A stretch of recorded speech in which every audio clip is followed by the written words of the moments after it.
In this module, we're going to look at the introduction to artificial intelligence, and we're going to focus on the definition of artificial intelligence. What is artificial intelligence? We're going to look at some of the common workloads of artificial intelligence, and we're going to look at artificial intelligence in Azure. Second part of this module will be about responsible AI. Really, what are the challenges and risks with artificial intelligence? And folks, I have a statistics background, and some of my courses already were about responsible AI. And I think it's a very important topic these days. So stay tuned for that part. And we'll also take a look at some of the principles of responsible AI. And the principles of responsible AI are a set of principles, and at Microsoft here, our AI software development is guided by these set of principles. So let's start with our first lesson, artificial intelligence in Azure. And ask yourself, what is artificial intelligence? What is the definition? And if you go to a search machine, you Bing or Google, you will find a lot of different definitions. Every link has its own definition. Every professor has its own definition. And I didn't make up one myself for now, so I'll just quote an American professor here. And he said that artificial intelligence is the science and engineering of making computers behave in ways that, until recently, we thought required human intelligence. So think about that, folks. Until recently, we thought that it would require human intelligence, and now we no longer think this, right? It's mimicking our behaviors. And a great example here would be, self-driving cars, right? 20 years ago, we never thought that would be even possible. And here it is. It is software that is imitating our human capabilities. So let's look at some other examples here, right? Some other examples of imitating human capabilities. It is making decisions based on data and past experiences. And this is already super interesting because it needs data. It needs experiences to learn and how it should make these decisions. And we'll talk more about this today because I think that's a fundamental principle. Because what if it gets the wrong data? Think about it, folks, and we'll get back to that later. Recognizing abnormal events. It imitates our human capabilities. We can intuitively know when something isn't just quite right or just doesn't fit this expected pattern. Now, software can take this over from us. Interpreting visual input. Of course, we use sight to experience the world visually, and now computers use cameras to do the same. Understanding written and spoken language. Yes, this is common for us, right? We communicate by writing and speaking, and now software imitates this behavior. Engaging in dialogues and conversation. Yes, conversational AI. Normally we are, or always we are able to engage in dynamic conversations and responding appropriately. And now, software also takes us over. So really, it's a lot of human capabilities that can now be taken over by software up to a certain extent, of course. Now, let's look at some of the workloads. So, of course, we have machine learning workloads, and we have a different set of workloads: anomaly detection, computer vision, natural language processing, and conversational AI. And you might, on the exam, get a question around identifying these types of AI workloads. So let's look at them individually, and we'll explore each of them in detail later, right? We'll get a separate module on them. Let's start with machine learning. Predictive models based on data and statistics, and really the foundation for AI. Okay, that's true. An example here will be if I have a bike rental shop, and I'm trying to rent out bicycles. It's great, and I noticed that when the temperature is higher, I tend to rent out more bicycles, but I want to know it for sure. And in this case, I can have a machine learning model to try to predict, based on the temperature, try to predict how many bikes I'm going to rent out that day. Really basic. And it's going to be probably a fairly simple model, but we'll look at that more in this in the upcoming modules. Anomaly detection. detecting unusual patterns of behaviors. And one thing I should note here that it is mainly about detecting something that is very rare in the data. And a good example here is credit card fraud, or if a network might be hacked. And on the credit card example here, because I think that's a fun example.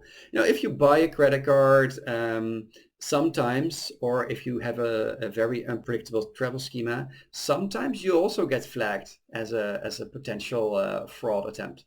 Because normally, if you have, supposedly you're in my country, Netherlands, and you use your credit card, and in the same minute someone in, I don't know, Australia uses this as well.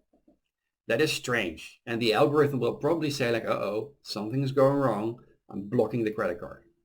So the person in Australia, tries to use the credit card and it just says, no can do. Well, sometimes this goes wrong because now you're just bought a new credit card and you're just going on a holiday and then you use the credit card and then it says, nope, will not work. Again, algorithms are not perfect. They also just do their best, but they are as good as the data they're getting and they're not 100% accurate. So sometimes they make a mistake. So that's really anomaly detection. Computer vision, what are some of the workloads? Face recognition, distance detection on driving cars, but let's make it a little bit interesting. Violence detection, not just detecting people on a camera, but detecting people and then a certain set of behaviors that gets classified as violence. So a little bit more complicated, but very, very interesting. Natural language processing. Some of the workloads here will be the spell check, the spam filter on your email, the voice assistant because you're talking to it and it needs to process the language. And this is interesting because it overlaps with conversational AI, right? The bots that engage in dialogues. And this is also a great example here would also be the voice assistant. So you see overlap. Let's even, if you're looking at an entire solution, there's even more overlap. Let's take an example. Imagine you have a conversational AI solution that uses a bot to process an auto insurance claim. And this bot then relies on some natural language processing capabilities to make sense of inputs such as, I want to submit a claim. It may allow even users to send a photograph of the damaged vehicle because maybe they were in a car crash. And then the program then uses computer vision to assess the damage. And then it might even also apply a machine learning model to predict the amount of repair costs associated with it. And then finally, the bot could be using some form of anomaly detection to identify potentially fraudulent claims. So in this entire solution, it uses a lot of different workloads. Let's take a look at why should we be using the cloud for this? And the reason is actually quite simple. Because Microsoft Azure, the cloud, our cloud, can offer three things here.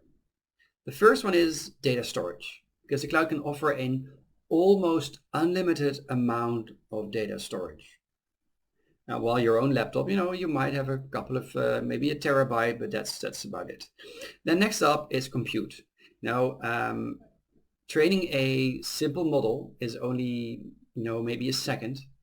But if the algorithms itself become more complicated, like maybe violence detection or distance detection, really these neural networks, that can take a lot of time to train, especially on a laptop. And I'm not talking about weeks here, folks. And with this massive amount of compute available in the cloud, you can reduce these computation times to, I don't know, minutes even. And the third argument here will be services. Because, in Azure, we have three services. The first one is Azure Machine Learning, which is a cloud-based service to build, test, deploy, predictive analytics solutions. The second one is Cognitive Services, which is a set of AI capabilities that are available through a list of APIs. Where you don't need any form of machine learning experience whatsoever. You can just use it. And I'll demo this later. And we have the Azure Bot Service, which is a framework for building conversational AI solutions. For instance, could help on a website or automatically respond to emails. And with that, I would like to, for those who are, still unfamiliar with the cloud and unfamiliar with our Azure Portal, which is one way of using the cloud, let me just show you, give you a quick demo here. So I've opened up a browser, and let me just quickly go to portal.azure.com. So I'm typing it in, .azure.com. Luckily, there's auto-completion for me here. I'm pressing enter, and the portal will load. Now, with my credentials already has me logged in, so it will immediately open the portal for me. And here I am. I'm in this main screen. I see some of my recent resources, and I see at the top, I see some of our Azure services. On the top right hand, let's start there. I already saw a small notification that I have some money on my subscription available that is still remaining, 25 euros remaining. Okay, so that's good to know. And I have some settings here as well. Of course, an often asked question is, can I choose the theme of the portal? And yes, that is possible. If you want to have a darker theme instead, you can opt for this, and you see it has an immediate effect here. But for the sake of this demo, we'll stay with a lighter theme because it's a little bit more easy to read.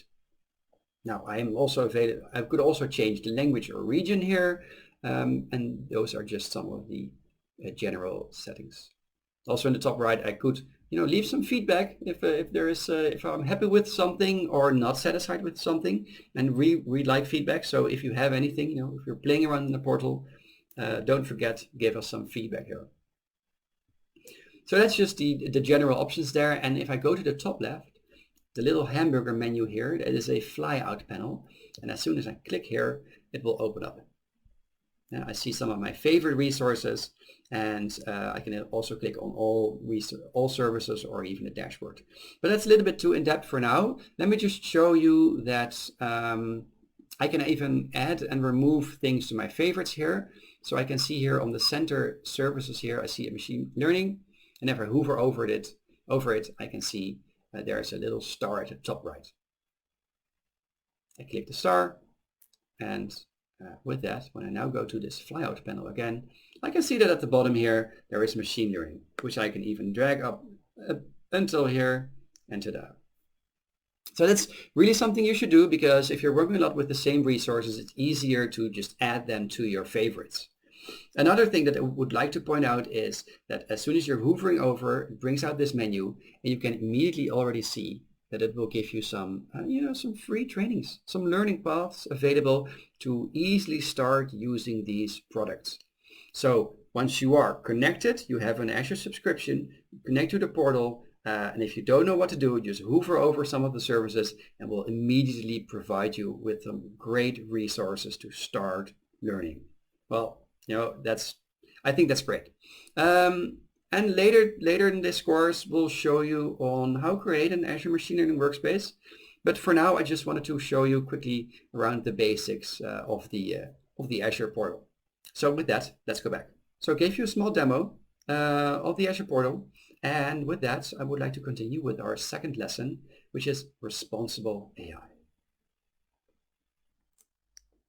Because when we're talking about developing AI, we should think about responsible AI, and we should discuss this, and we should look at the challenges and risks that come with artificial intelligence. Yeah? And we listed 6 here, and let's go through them. Bias can affect result. Right? A lone approver model discriminates by gender due to bias in the data with which it was trained. And for those who don't know what bias is where the expected value of the result differ from the true underlying parameter being estimated. So there's a difference in the results. It shows you something, but the truth is actually different. And I like silly examples, so let's make up a silly example here. Supposedly I have 50 people, and they all make apple pies, and they're good and bad at making apple pies, and I rate that as good or bad. And now I want to try to find relationships, so I hand out questionnaires and I interview them, and I train a model. And the model is trained, and it can perfectly predict whether someone can make apple pies or not. So, well, on the first side, I am happy. And then I look at the relationships, because it apparently is so that in the data that I have and in the algorithm, the most important predictor for being good or bad at making apple pies was left or right-handedness. And then I think to myself, like, well, wait a minute. Is that true? Is it really true that being left-handed then makes you better at making apple pies? Right? Or should this be a case of bias? And then I look at the data, because remember, the model is only as good as the data it gets. And then I see that although I made nice groups of men and women, so I had men and women in the group that was bad at making apple pies, and I had men and women in the group that were good at making apple pies. But I forgot about, also distributing being left and right-handedness, being left or right-handed. And then it turns out that I only had left-handed people who were good at making apple pies, and I only had right-handed people who were bad at making apple pies. So it makes sense that then the model thinks like, oh, well, that is apparently, there's a relationship between those. But in reality, is it true? Might not be the case, right? So this is a form of bias. And you can counteract this by making sure that the data is distributed, accordingly. Okay, so it really can affect results. Second one is errors may cause harm. Yes, an autonomous vehicle, if it experiences a system failure, what happens, right? That it could be it could cause a collision, and it can be very serious. Another example here would be if there's an algorithm that determines whether or not you have a certain disease. And if you have the disease, you should be operated immediately. What if there's a wrong diagnosis based on the algorithm? So it could cause harm, right? Because a certain operation can be very invasive. Data could be exposed. Yes, because you should protect your data. The example here is that a medical diagnostic bot is trained using sensitive patient data, which is stored insecurely. That is a risk, right? A risk for personal data. And the fourth one, solutions may not work for everyone. No, indeed. If you do not think about it, that might be the case. And the example here is a predictive app provides no audio output for visually impaired users. But you should think about these things. Users must trust a complex system. Yeah. An AI-based financial tool makes investment recommendations. What are they based on? Because computers usually do not explain their predictions, right? This explainability, that's a problem. We have some solutions for this. They are too in-depth for this course, as Shapely, Lime, but we do have to take care of this, because you would like to have an explanation why it's making this decision, right? And the last one, who is liable for AI-driven decisions? If there's an innocent person convicted of a crime based on evidence from facial recognition, who's responsible? Because again, an algorithm is not perfect. It makes mistakes. Maybe it's 90% accurate. Is that enough? Or is it not enough? Who makes those decisions? Really some challenges and risks around AI. And with your peers, have a discussion around these topics. What are your opinions, and how do you think you should tackle these challenges?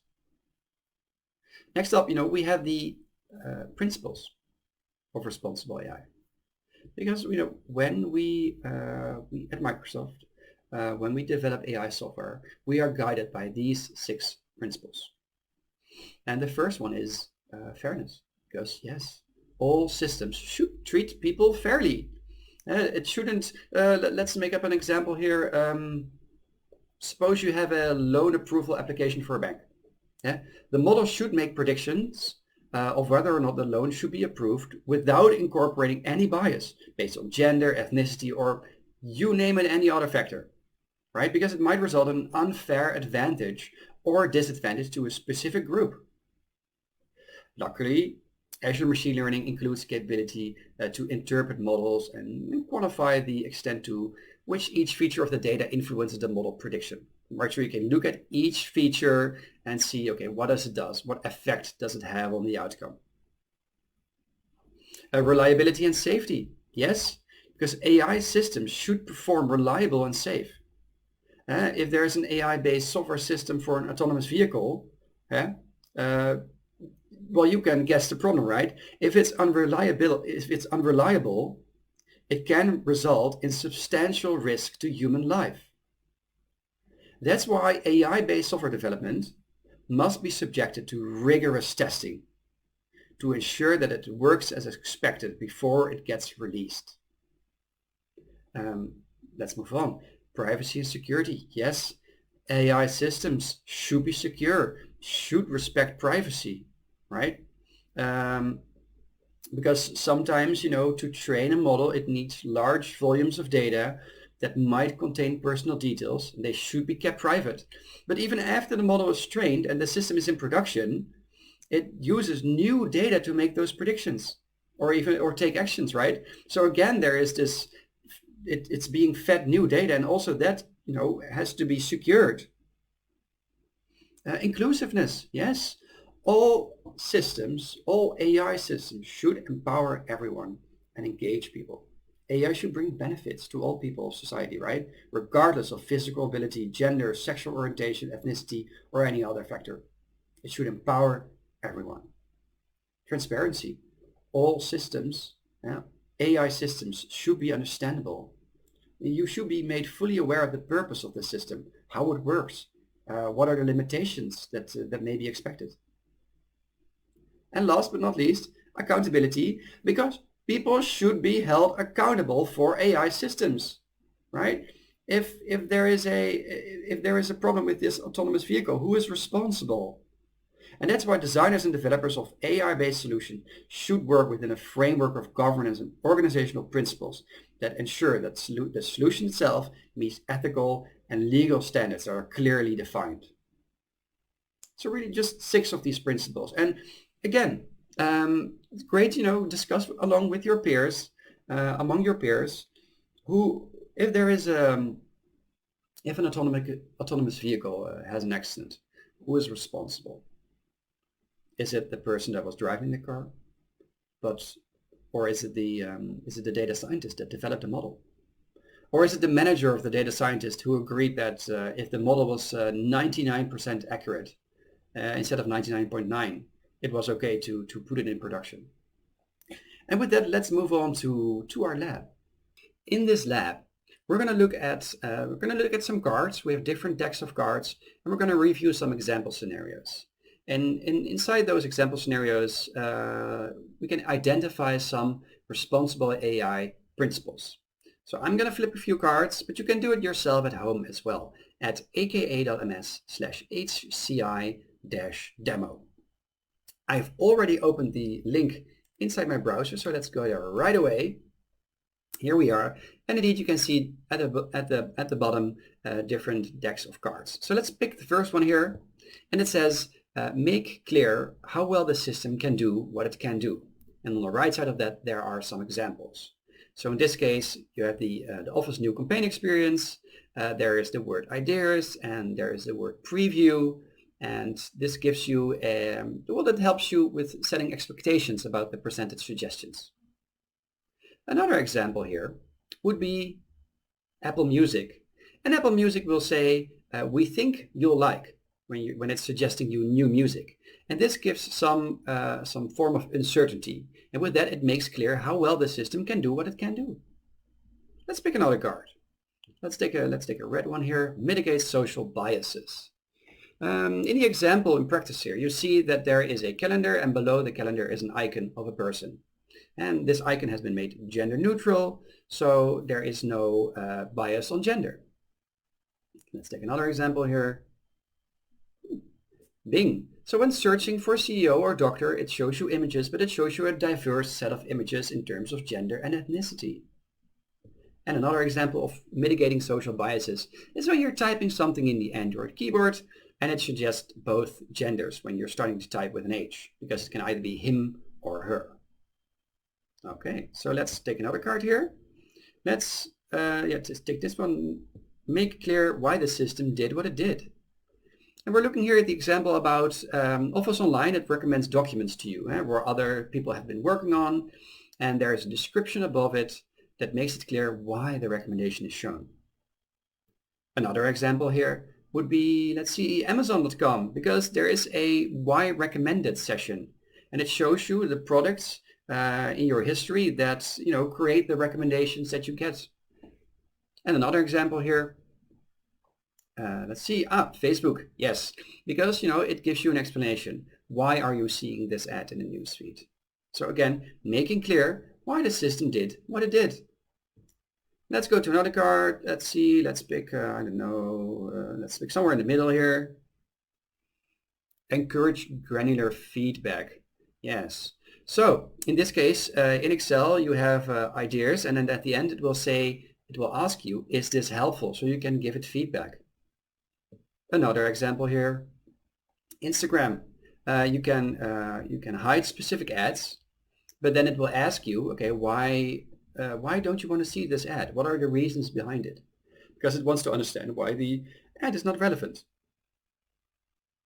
And another example here, you see in Apple's Music, you see a love or dislike button.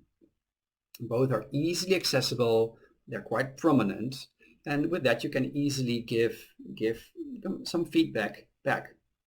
Okay.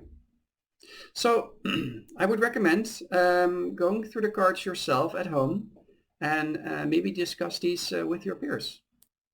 Now, if you want to know more, you want to learn more, and especially when you're pursuing some certification, I would advise you to also go to the learning paths at aka.ms/learn artificial intelligence.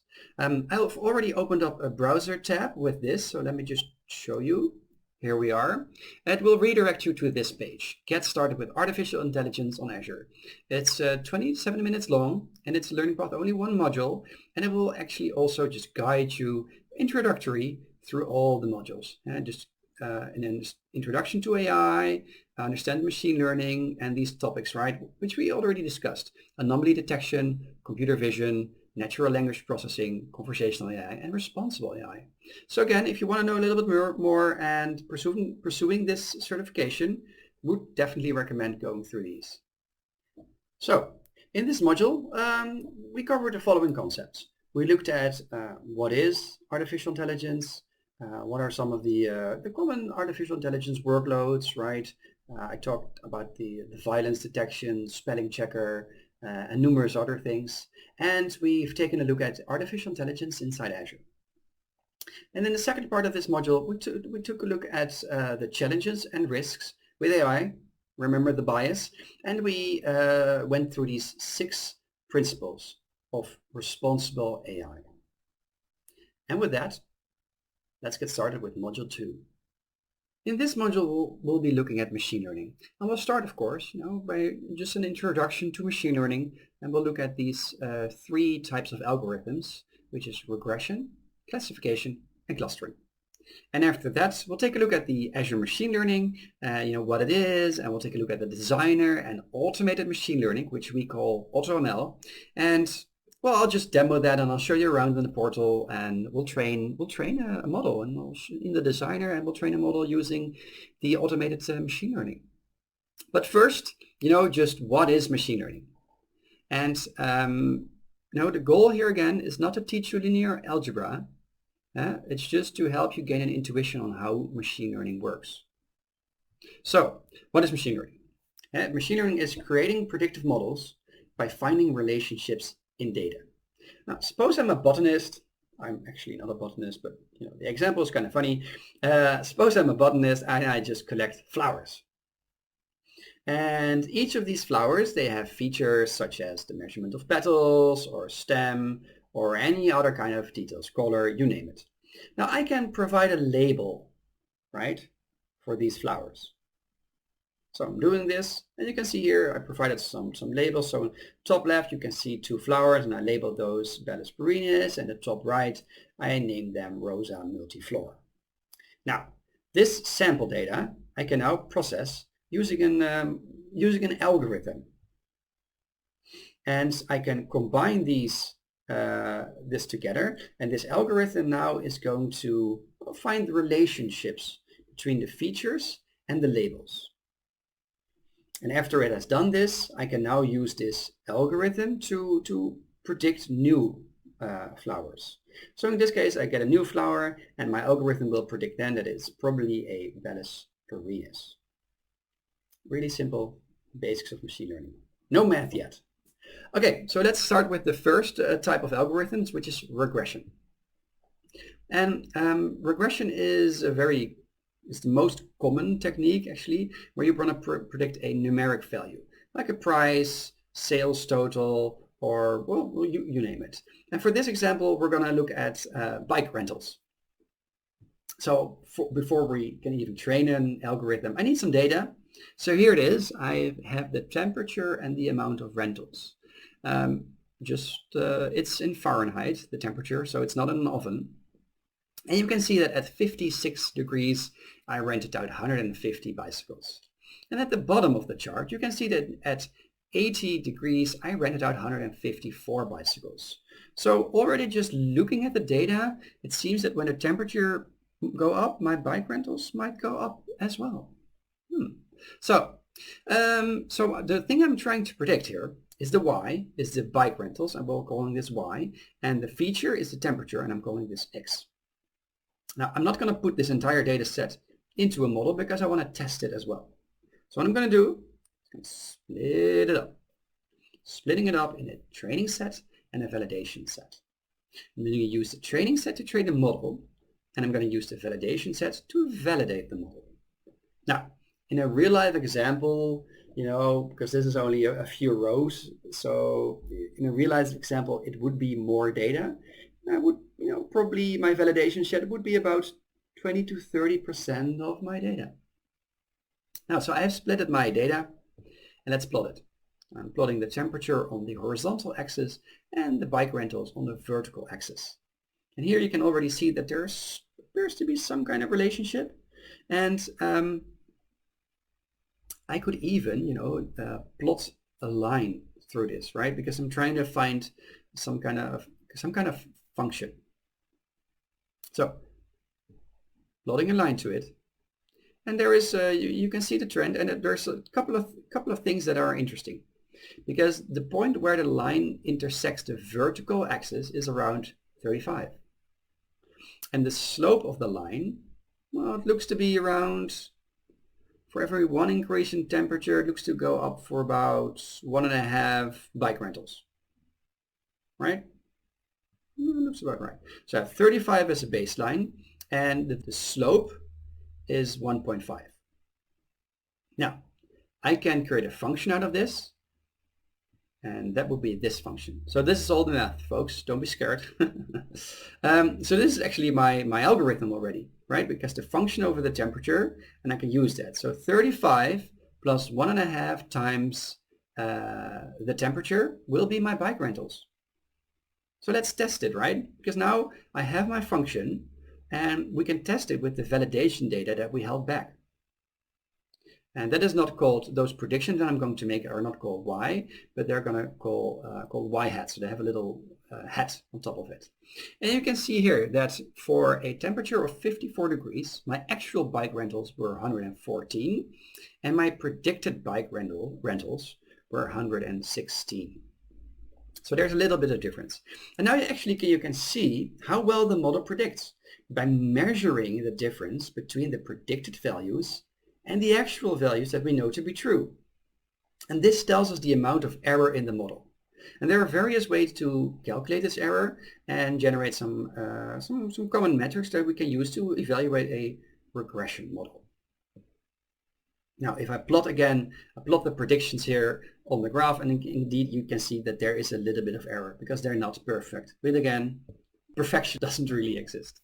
And this is just this error. Okay, that is a really basic example of regression. And regression is another form of supervised machine learning. And supervised machine learning is when you have data that has a known label value. So in the case of the regression, I knew the amount of bike rentals already. I had the data. And in this case, for classification, we're going to look at diabetes. And I already have some data here with outcome variables. And after classification, we'll take a look at unsupervised machine learning.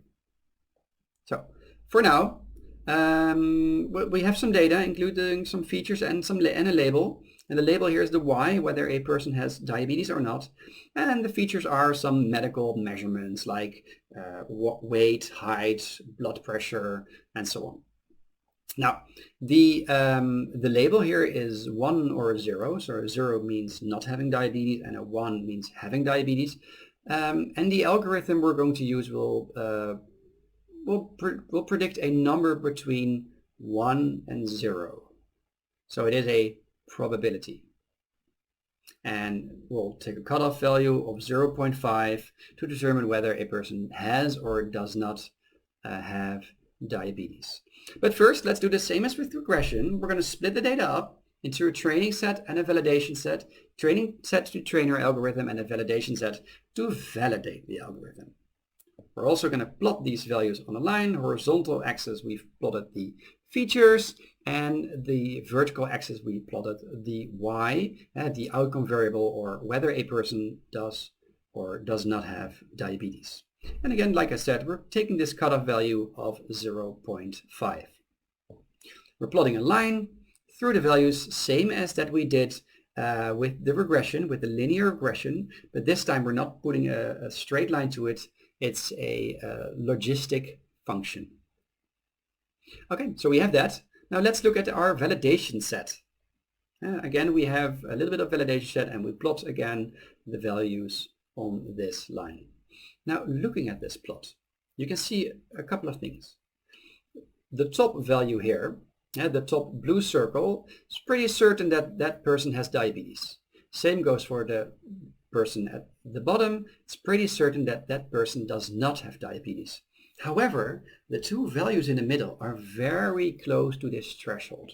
So maybe they're wrong, right? Because there's a lot of uncertainty around this.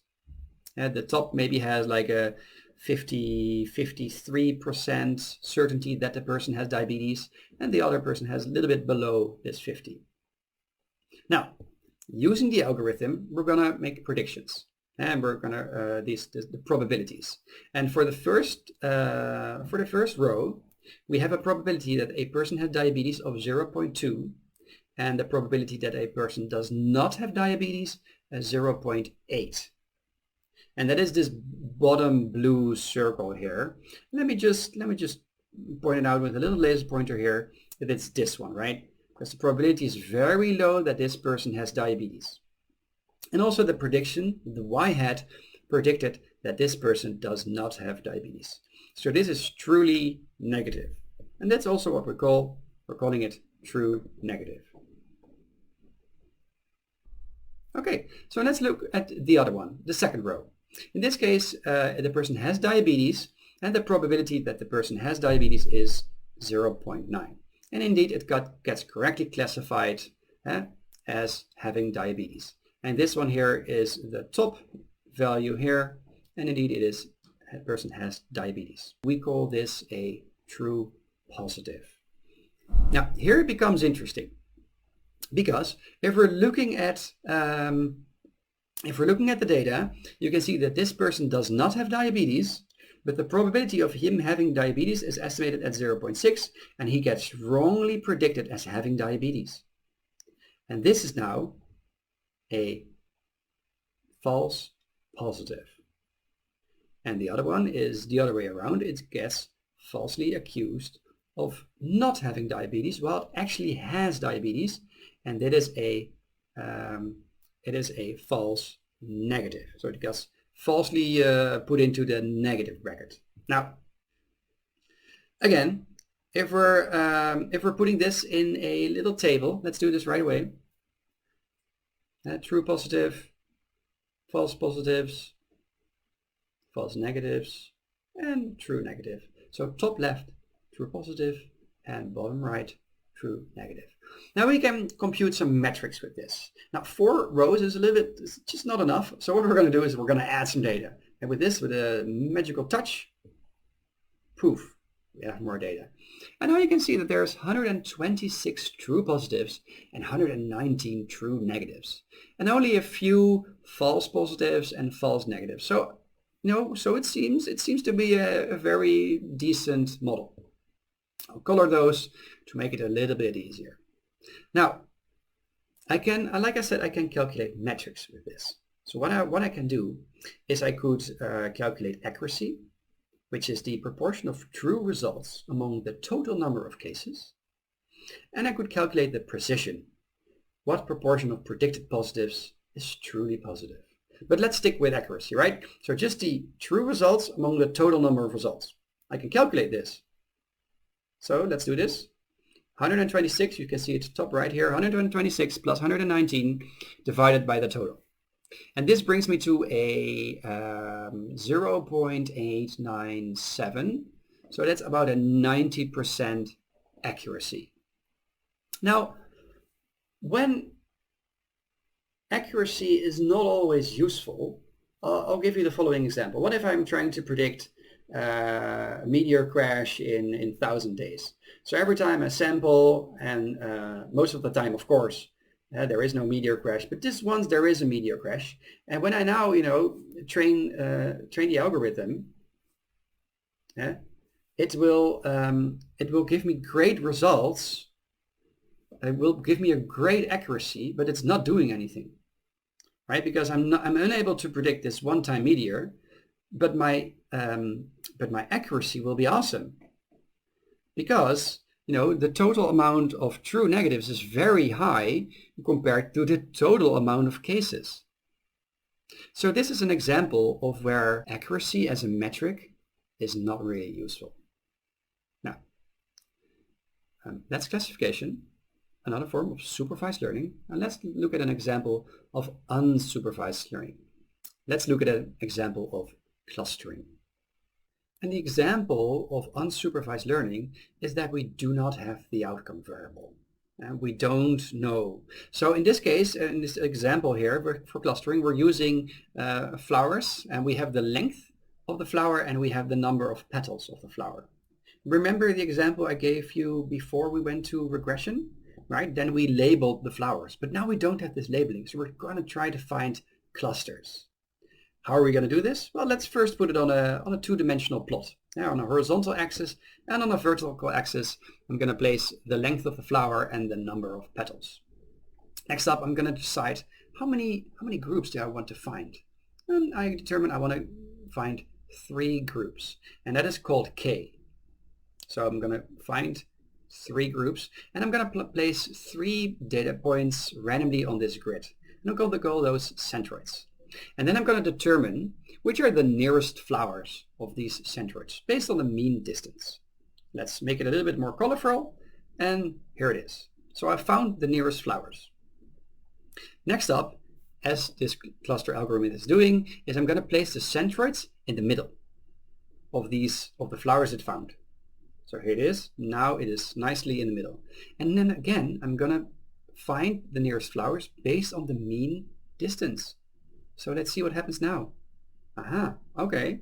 New thing. Again, placing the centroids in the center, and again, and again, and again. And this iterative process repeats itself until, it stabilizes. And let's show that. And here we go. Now we see we found 3 groups, and we adjusted the centroids based on the mean distance. Now, this clustering algorithm is called K-means clustering. And that is a simple example of clustering. And with that, let's go to our second lesson of this module. And in this lesson, we'll be talking about Azure Machine Learning.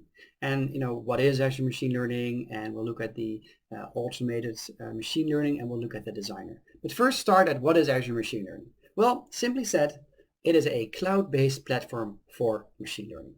And to use Azure Machine Learning, you'll need an Azure subscription. Otherwise, you won't be able to use anything. And in that subscription, you can create an Azure Machine Learning workspace. And a workspace is a logical container for resources you need to manage for your machine learning projects. And one of the most important resources here is compute. And remember when I talked about training times and that it would take forever on your laptop? Well, now you're in the cloud, so you can take this massive amount of compute and really, really, really reduce your computation times. But you need compute. The second one is also, well, pretty obvious. Well, you'll be needing data, right? You need to manage your data, and without data, you can't train your models. And another thing, which I think is absolutely fantastic, is experiments. So in the old days, and the data scientist would be behind his laptop and just trying out things, trying different algorithms, trying different features. Days go by, and at some point, the data scientist realizes, 2 days ago, I had the best result. Oh man, but what did I use again? Did I use this feature, or did I use that algorithm? Where's my documentation? Oh wait, I didn't write any documentation. Yeah. So now Azure Machine Learning tracks your experiments for you. So you can just easily go back in time and see when you got the best results or when you got completely different results. So that's a really great feature for Azure Machine Learning. Also, of course, when you have models, it stores the models. You can register and manage them completely in your workspace. And when you're ready to use your models in applications, you can publish them as services. And that can then be accessed over HTTP connections. So that is really a very short overview of Azure Machine Learning. Now, to give you another short overview, let's go to automated machine learning. Because automated machine learning is great. It takes a lot of hard work away from the data scientist. Normally you have to, you tweak your features, you tweak your data, everything is ready, and then you're going to run the models. And then you're going to run a model. And then you're going to run the same model, but doing a little parameter a little bit different. And again, you have to wait. You're going to run the model again, doing it a little bit differently, and again, you have to wait. So it's a very boring process, I would almost say. And why not automate this, right? Why not let Azure Machine Learning go through all these algorithms and all these different settings by itself? And then finally, it gives you the best model back. Now, that is automated machine learning. There's nothing to it. And I'll demo this later in the Azure Machine Learning Designer. But before that, let me just quickly tell you about what the designer is, because the designer is it's a visual tool for creating machine learning pipelines. And a pipeline is basically a multi-step workflow to prepare data, train models, and perform model management tasks, as you can see here on the right side of the screen. On the left side here, you can see that these three main steps are important. You start with a pipeline that ingests data, pre-processes it, and then trains and evaluates the model. And then when you're happy with the results, you create an inference pipeline, which is based on your training pipeline. It will be a little bit different because this inference pipeline only needs to score. So it no longer needs, for instance, to split the data. And if you're happy with that, and the inference pipeline is ready, you can deploy it as a service that then client applications can use. On the right side here, you can see an example of a training pipeline. And note the following. First of all, we need data. So again, we have our diabetes data. Remember, in the classification example, we also had diabetes data, and now we have it again. And I have the data, but before I can use the data, I need to process it a bit. And in this case, I'm going to normalize the data. So what I want it to be, I want all the values to be a little bit on the same level. I'm going to normalize them and making all between 0 and 1. It's a very common pre-processing step for numeric features. After that, I split my data, and one part goes to the train model and the other part goes to the score model. The train model will train my data, and the algorithm that I'm going to use is a two-class logistic regression, which is a binary regression. It's going to predict either a 0 or a 1. After training has been done, my model gets scored, and then in the final module, I can evaluate my results. And I'll show you that later. So with that, let's go to the lab and I'll show you around. You can do this yourself. Go to aka.ms/nocodeautoml and just follow the instructions there. For now, I'll just create an Azure Machine Learning workspace, show you around in the compute targets. We're going to explore the data a little bit, train a machine learning model, look at automated machine learning, and then we're going to deploy the model as a service and even test it. Okay, so let's go. I've already put the link in a browser, so let me just switch to the browser here. And you can see here at the top of the screen, I already have entered here aka.ms/no-code-ml. So let's run this, press enter, and it will open the learning path associated with it. Use automated machine learning in Azure Machine Learning. You can see that the third here is create an Azure Machine Learning workspace, and it will explain to you how to create a workspace, and the steps after it will ask you to go to the machine learning workspace itself and then open up the designer. But let's see first how to create a workspace. I need to go to the portal. I've already opened that in a separate tab here, and I can create a new machine learning workspace by actually multiple ways, but I could click here, I could type it at the top of the screen, I could click here and then add a new one. There are many options here. I can even, if at the flyout panel that gets here, I can even press create. It will open up a new window where I can create my machine learning workspace. I have to choose a subscription, I have to choose a resource group, because remember folks, we cannot create resources without a resource group. It needs a name, which is unique within the resource group. I'm going to give it AI fundamentals. Let's see if that's unique. It gives me a green tick, so that's unique. I'm going to provide the region, and since I am from Netherlands, I'm going to say North Europe, and the workspace edition is Enterprise. Again, if you want to use Azure Machine Learning Studio, you will need to choose the Enterprise Workspace Edition. With that, I click Create and Review and Create, and it shows me some of the basics. I check it, everything is correct, and I can press the Create button. I'm not going to do this now because I've already created some workspaces. So let me just go back here, click the Home button, and if I click here on machine learning, it will show me my current machine learning workspaces. I see that I have 2 workspaces in different subscriptions right here. And let me just click the top one, the AI 900 AML. It brings me to this overview where I can see some of the settings where I chose the Enterprise Workspace Edition. The resource group is AI 900, the location is North Europe, etc. If I scroll down, I see, well, in a big font, Azure Machine Learning Studio, and I can open it up by clicking the Launch Now button. This actually will open up a new tab and starts loading Azure Machine Learning Studio. And here I can use the designer and use the automated machine learning features. It will first bring me to the home page where I can see some of my recent resources, and on the left I have all these settings. So let's go through them. And let's start with the assets, and let's start with the bottom. If I want to do some data labeling, I can choose this option. If I want to connect data stores, right here I can have this option, so from external data source. And if I want to connect compute, I can click here. And here I have actually several options for compute. I have compute instances, I have compute clusters, inference clusters, and attached compute. Now, compute instances are really development workstations that data scientists can use to work with data and models.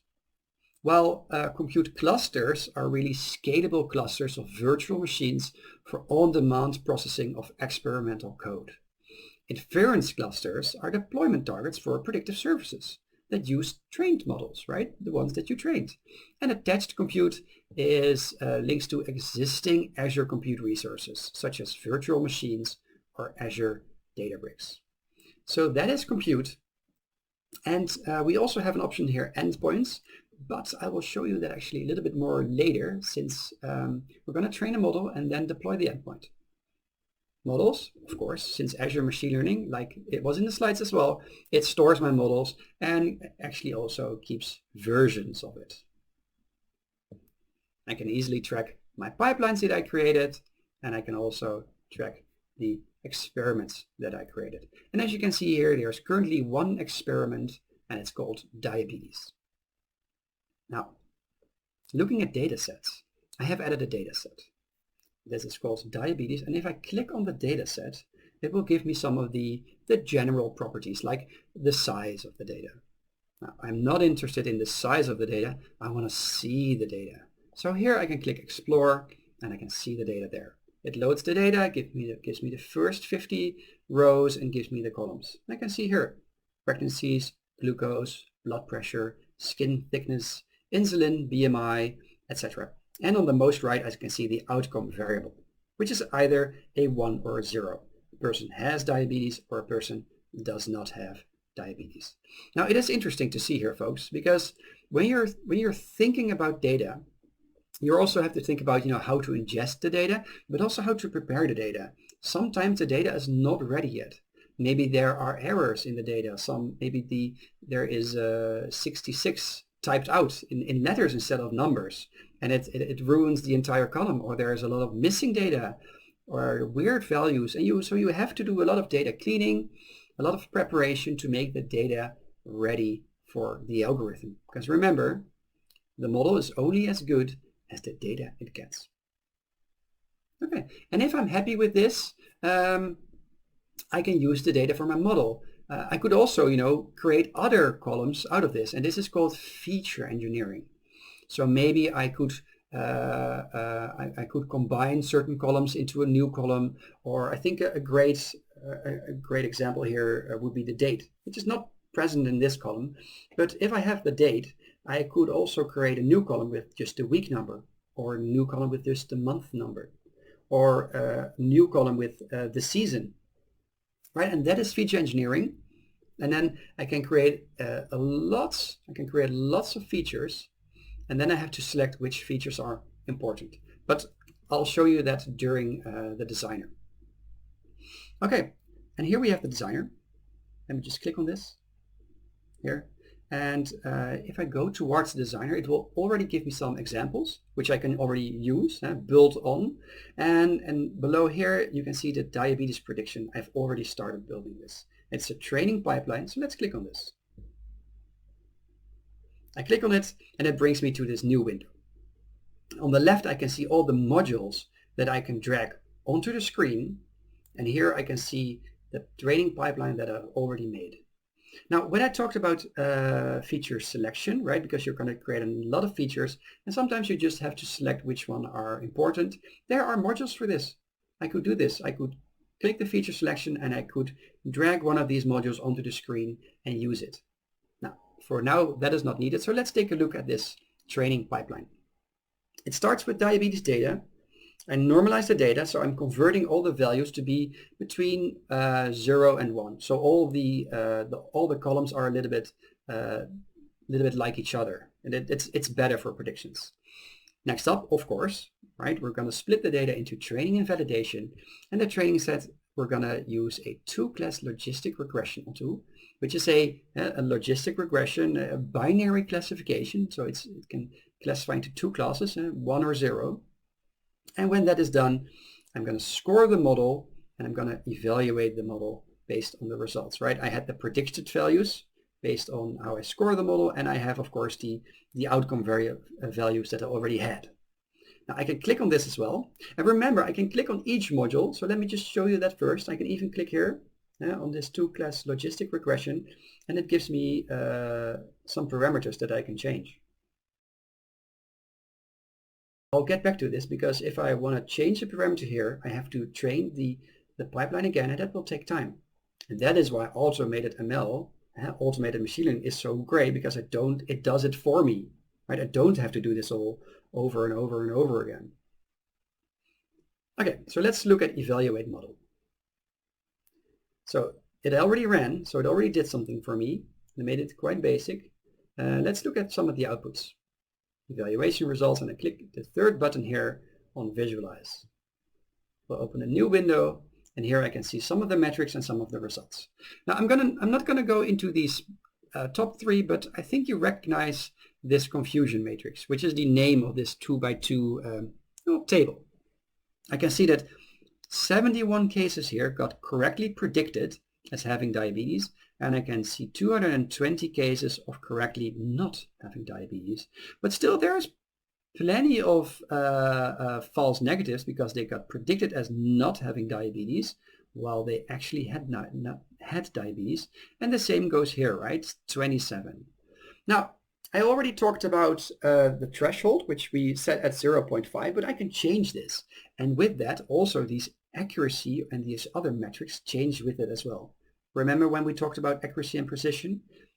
Look what happens if I change the threshold. You can see now that the true positives go down, but the true negatives go up. And here also, there's also a shift here, right? 8 and 102. And you can see that the accuracy changes as well. Now I can move it to the left, and you can see the opposite happening, right?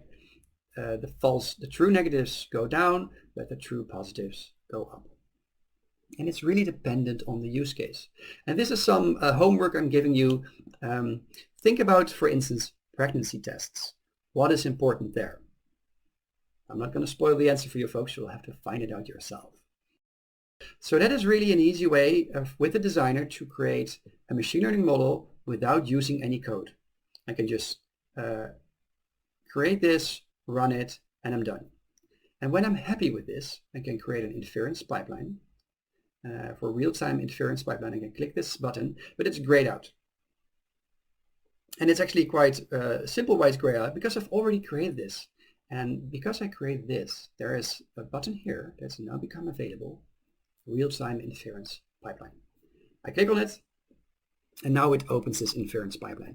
It's a little bit different, because remember folks, I don't have to split the data, I just need to score the data. I'm going to score the data using some web service input, and then I'm going to provide the outcome to a web service output. And I can publish this model, I already did, and now an endpoint becomes available. And I stalled it a bit, but here we go. Let's go to this endpoint part right here. Diabetes prediction. I'm going to click on it. I'm going to get some properties of this.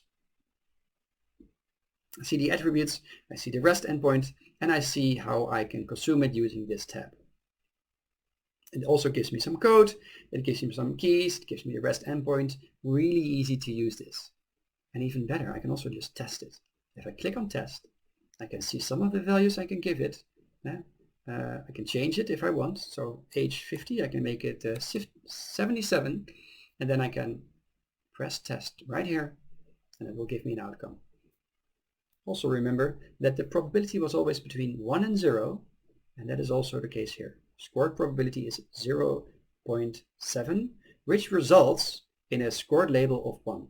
So it is predicted that this person would have diabetes. Now let's take a look at the automated machine learning, because I promised you that, so let's go there right now. I'm going to click here, and here it is. I'm going to click a new, I can create a new automated machine learning run by clicking the plus button, and here it is. It needs a data set, obviously, and I only have one, it's diabetes. I'm going to select it, and I'm going to press next. Next up. It needs some other things. It needs an experiment name, and well, I'm actually gonna choose an existing experiment because it's all for diabetes. And it needs a target column because it needs to know, what am I going to predict? And here it is. The bottom one is outcome. When I click it, it needs a compute cluster. I've already created that, so that's great. I don't have to do it. Click cluster 1, and there it is. And click next. And now it needs the type, right? It already found that it is a classification algorithm that is needed. So there's a green tick here. And I have some additional settings that I can choose from. So let's click on that. Additional configuration settings. Do I want my model to be explained? That's not needed for now. And do I need to block some algorithms? Because maybe I already know some algorithms that are going to work, and some algorithms that are absolutely not going to work. So I'm just going to block them. And it also makes the training a little bit faster. I'm going to leave that for now. And I also have this featureization settings. And here I can see that do I want to auto-detect the type? Maybe I can set it manual as well, that it's numeric, that it's text, or maybe even a date time. And if there's missing data, how do I want the data to be imputed? Do I just want to take the mean of the data, or do I want some other kind of option right here? But I'm going to leave everything at automated right now. And with that, I can press finish. And if I press finish, it will just start iterating through all these algorithms and just find the best model for me. Well, this can take several hours, so I'm not going to do this. I already had it run for 7 minutes, which is not a lot of time, but it finds some kind of model. And I can see it right here. On run 18, you can see here at the right, it ran for 7 minutes. So let's click on this one. And here I am. Properties, I canceled it after 7 minutes because I was done with it. I was like, okay, let me show me the results. And here on the right, it shows me the best model summary. It found out that a random forest gave an accuracy of 77%, and that was the best model. And I can view all other metrics, give me a complicated list of different metrics. Well, not a complicated list, but a list of metrics. And I can just dive in there here. I can even see child runs, all the different runs that it did, some different output, etc. So without creating the pipeline, I just gave it the data, remember? I did some minor settings, and now I have here an algorithm that gives me a 77% accuracy without doing a lot of work. So hopefully that was a useful demo of the automated machine learning and the Azure Machine Learning Designer. Just to wrap up, in this module we talked about the introduction of machine learning, and we talked about regression with a continuous outcome and numeric value, for instance age. We talked about classification, really trying to classify something, having diabetes or not having diabetes, a 1 or a 0, a true or a false. And finally we talked about clustering, right? Trying to find clusters in the data. After that we talked about Azure Machine Learning. I showed you around what is machine learning, and that you needed a subscription for it, and that it is a logical container to keep all your resources in. I showed you around in the designer, in Azure Machine Learning Studio, and the designer, where we could drag and drop modules and easily create a training pipeline. And I showed you the automated machine learning. Without too much settings, I can just give it the data and let it run for itself, and then after some time it will give me back the best performing algorithm. Natural language processing and conversational AI. First up is computer vision. So let's get started. Module 3. And in this module about computer vision, we're going to look at, well, first of all, what is computer vision? And then we're going to look at some examples, some applications of computer vision. And in the second part, we're really going to dive into computer vision in Azure. We're going to look at cognitive services. We're going to do some image analysis, right? Getting a description from an image. We're going to train our own model using the custom vision service. So we'll be classifying some fruit there, analyzing faces, reading text, and analyzing forms with the form recognizer service. But before we dive into that, let's really think about what is computer vision. What is the concept behind computer vision? And well, where does the thinking start is how you can get information from a picture, right? Because computers see the world through pictures, or photographs, live camera feeds, recorded videos. But how do you get the information from it? Where does it start? Well, if we're looking at a picture like this, it's a nice picture. You can see some cyclists on the bottom right, and there's a bus on the top left, and there's a gray car as well. Well, this image is actually built out of pixels. And it is actually an array of numeric values indicating the color intensity of each pixel in the image. Now I'm going to plot this because the color intensity ranges from 0 to 255. So here it is. And in the case, this is actually not completely true, because in the case of a colored picture, it is actually 3 values that range from 0 to 255, which is the color coding, the RGB value. Now, if I am looking for a red pixel, my algorithm can scan through the image, and will probably find that around the bus there are a lot of red pixels. And in case of when it's finding these colors, it only needs to go through all of the pixel and then find the right, approximate the right color codings.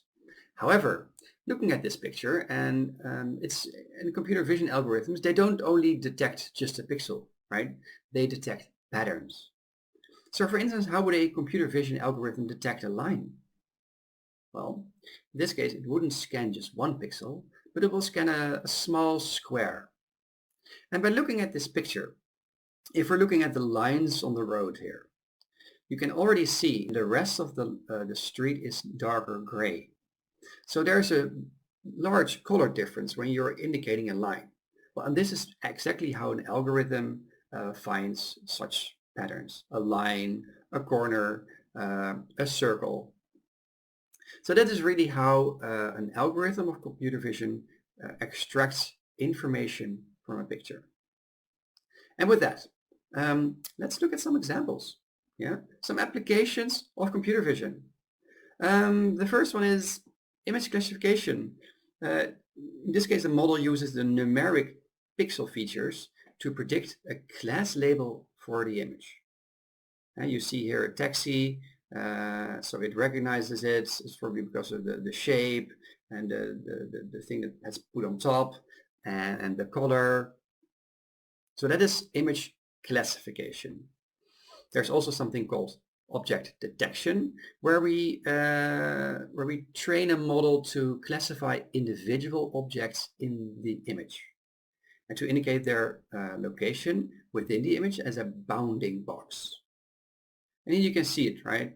There's the bus, it has a bounding box around it, and there's a car, there's also a box around it, and you can see that also these two cyclists are bounded. So you know where they are in the object, where they are in the picture, and what they are in the picture. Now, there is something more advanced, and that is called semantic segmentation. And semantic segmentation models are an advanced kind of model that classify individual pixels in the image based on the object they belong to. So in this case, you see that the car, actually all the pixels of the car got classified correctly, and they were given a blue filter here to really distinguish it. Another example here is image analysis. You can see that there's an image, and you will get a description back. The algorithm will generate captions and tags based on the content. And we'll see a short demo of that later. We have face detection and recognition. It's used to, for instance, identify human faces, but it can also be used to identify facial features such as gender, emotion, age, and it can also be trained on a specific group of people. So when I go to the office in Amsterdam, there is a camera and a video screen. It's just for fun, not for security. And when I walk towards the camera, the screen will say, "Hello, Tigo," and it will sadly estimate my age a little bit too high. But no, again, it's great, a great tool, and so you can do a lot of different things with it. Last one is optical character recognition, and that is extracting text from the image. As you can see here on the example, it says the Toronto Dominion Bank, and indeed it correctly extracts the text from the image. With that, let's move to a short demo here.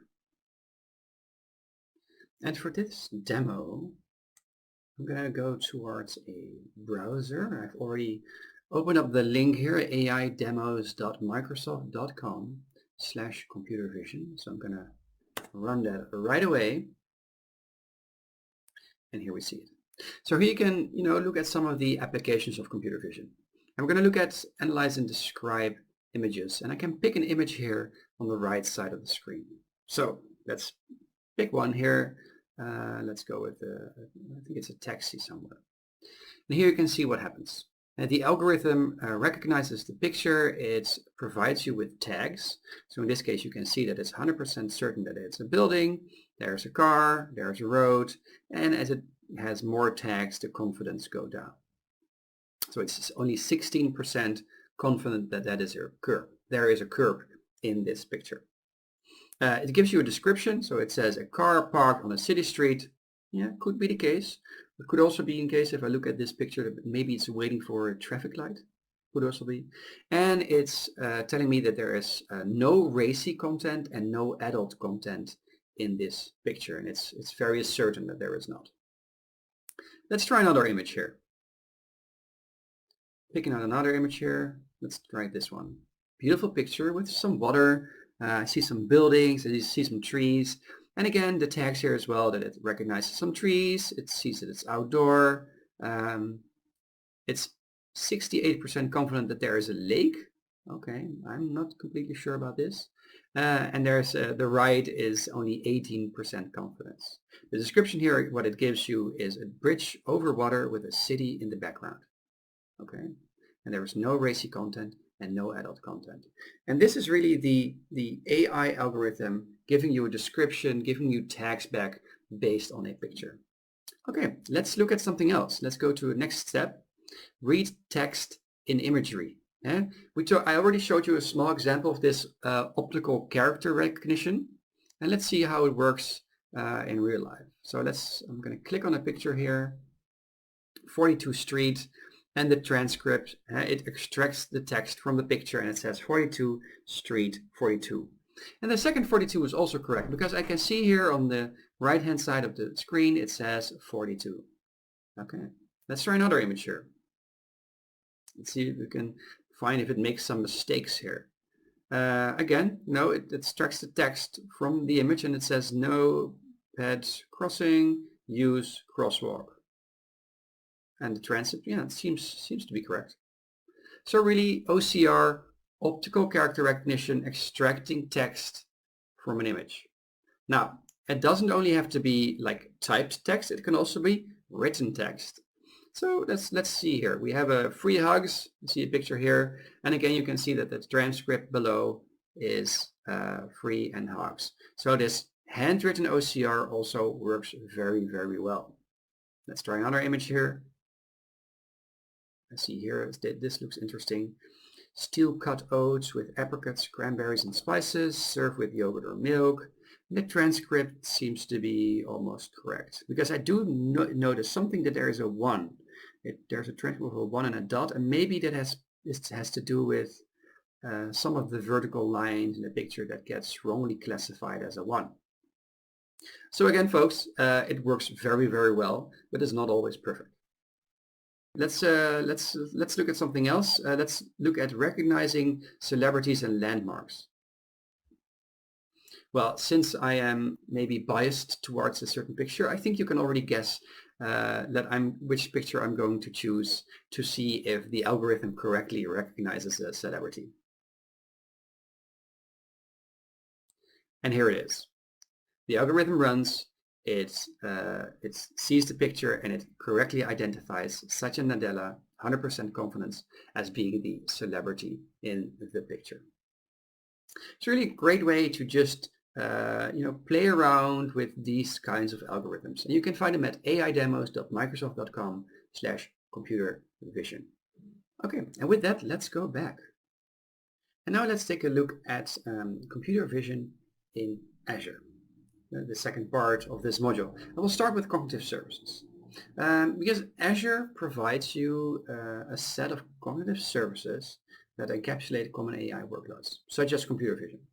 And you could build your own computer vision model using machine learning, but to be honest, it's a complex area and it will take you a long time, and I'm not even talking about training time, but getting up to speed with current technologies, it's a lot of work. And using off-the-shelf services can help you develop a solution more quickly and with a lot less specialist expertise that you would need. Now, to use cognitive services, you must provision a resource, your Azure subscription. So you need an Azure subscription and you need to provision a resource. It can be a standalone service-specific resource, for instance, computer vision, or you can use the general cognitive services resource that encapsulates all the multiple services. Using a standalone service-specific resource enable you to manage your costs and access independently of the other services, while a general cognitive services resource enables you to combine all of your AI services in a single Azure resource. And that was really for centralized management. And regardless of the type of resource you use, at the end, the client applications will consume the services it provides by connecting to a REST endpoint. And of course, you need a resource-specific key for authentication. When we're looking at image analysis, the computer vision cognitive service provides a pre-trained computer vision model that you can use to analyze images. And the model can detect and locate over 10,000 classes of common objects, like you see in the picture here, a person, but an apple, a couch, a dog, a mountain, or jeans, as you can also see in the picture. And it can generate automatic captions for the image and a set of relevant tags that relate to its contents. And these tags, they're very useful because if you need to index images and search for them using relevant keywords, you can use those tags. And we'll look at some fruit later, and then you will see the use of tagging. But we'll get there during the demo. And the algorithm can also detect and analyze human faces, including gender identification, and can estimate ages. It can moderate content by identifying images that contain adult, racy, or gore content. And last but not least, there is OCR. So it can detect and extract text in an image. Now, this is a pre-trained computer vision model, but you can also enhance a pre-trained model. So you can train your own model, and you do this by using the custom vision service. And you could then use it for image classification or object detection. And the service provides a web-based portal. It's really easy to use. You can upload your own images, you can label the image then, or the objects inside them, and then train and deploy a model. And then of course you can again consume the model using the endpoint key for the resource. But I'll show you this in a demo shortly. We also have analyzing faces using the face service. And while the computer vision service provides some basic face detection, the face service offers additional capabilities. And that includes the analysis of facial attributes and the ability to compare faces for similarity, or even train a facial recognition model to verify the identities of individuals. Really interesting. Reading text we have. We already discussed this a little bit, but of course you can use it to extract printed or handwritten text, and there's options to quickly extract this. You can it provides multiple APIs, so software developers can use this. An API is an application programming interface. And a software developer can use to extract these and then implement it in maybe an app. And last but not least is analyzing forms. So the form recognizer service offers more than just detecting and extracting text. It enables you to use models that understand the form fields. For example, identifying specific types of data such as addresses, phone numbers, dates, times, quantities, and then understanding the relationship between the field labels and values. And you can use the form recognizer to train your own model based on, for instance, some receipts you give it. So I could use it to digitalize all my collected receipts from a certain restaurant or a certain shop, and then as the model is trained, I can then extract all the information from all the receipts into, for instance, an Excel table. Okay. And with that, let me just show you around with the custom vision service in a demo. So I'm taking the aka.ms/learn image classification. Let me switch to the browser here and then put it right there. And it will open this classify images with the custom vision service. I can click on the create image classification solution. And it will open the exercise. Here I can see that I will need a Azure subscription, and I will need a Azure Machine Learning workspace, which we created earlier. Now, within the Machine Learning workspace, if you have already created this, we are going to create a compute instance, and we're going to download the exercise files. Now, for this, to easily and quickly navigate to that, we can go to this link, ml.azure.com. Let me click on that. And here it will open my machine learning workspace. It automatically redirects me to the AI fundamentals workspace. Sometimes it does ask you which workspace you want to navigate to in case you have more. But for me, I only have this one. Now, Next, the exercise asks me to create a compute. And on the bottom left, we see that there is compute here. I can click on that and I can click the create button right here. I can give it a name. So let's call it compute AI 900. Let's see if that is valid. Seems to be. DS2. Let's pick another size here. So the standard here is DS3V2.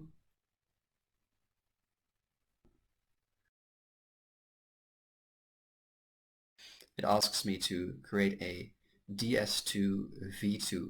Okay, let's go back. So we have that, and let's create the compute. Now this will take a while. It needs to spin up a virtual machine basically that does all the compute for us. Now if I go back to the exercise, so I'll Alt-Tab back into it, it also asks me to download the exercise files.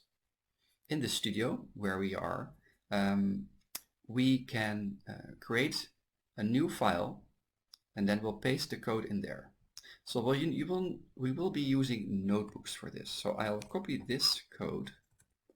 I go back here, and on the left here, and I can click this to show you the names, and the little hamburger menu on the top left. We see that there is a tab called Notebooks. I click on it, and here I could create a new notebook. Let's see if I already have some notebooks here available, which I have not. Spoiler alert. I'm going to create here a new file, and we're going to call this the AI 900 import, and the file type is a notebook. Sure, I'll override it if it's already existing. And this is just a notebook, so I can run this copied line of code and import the actual exercises here.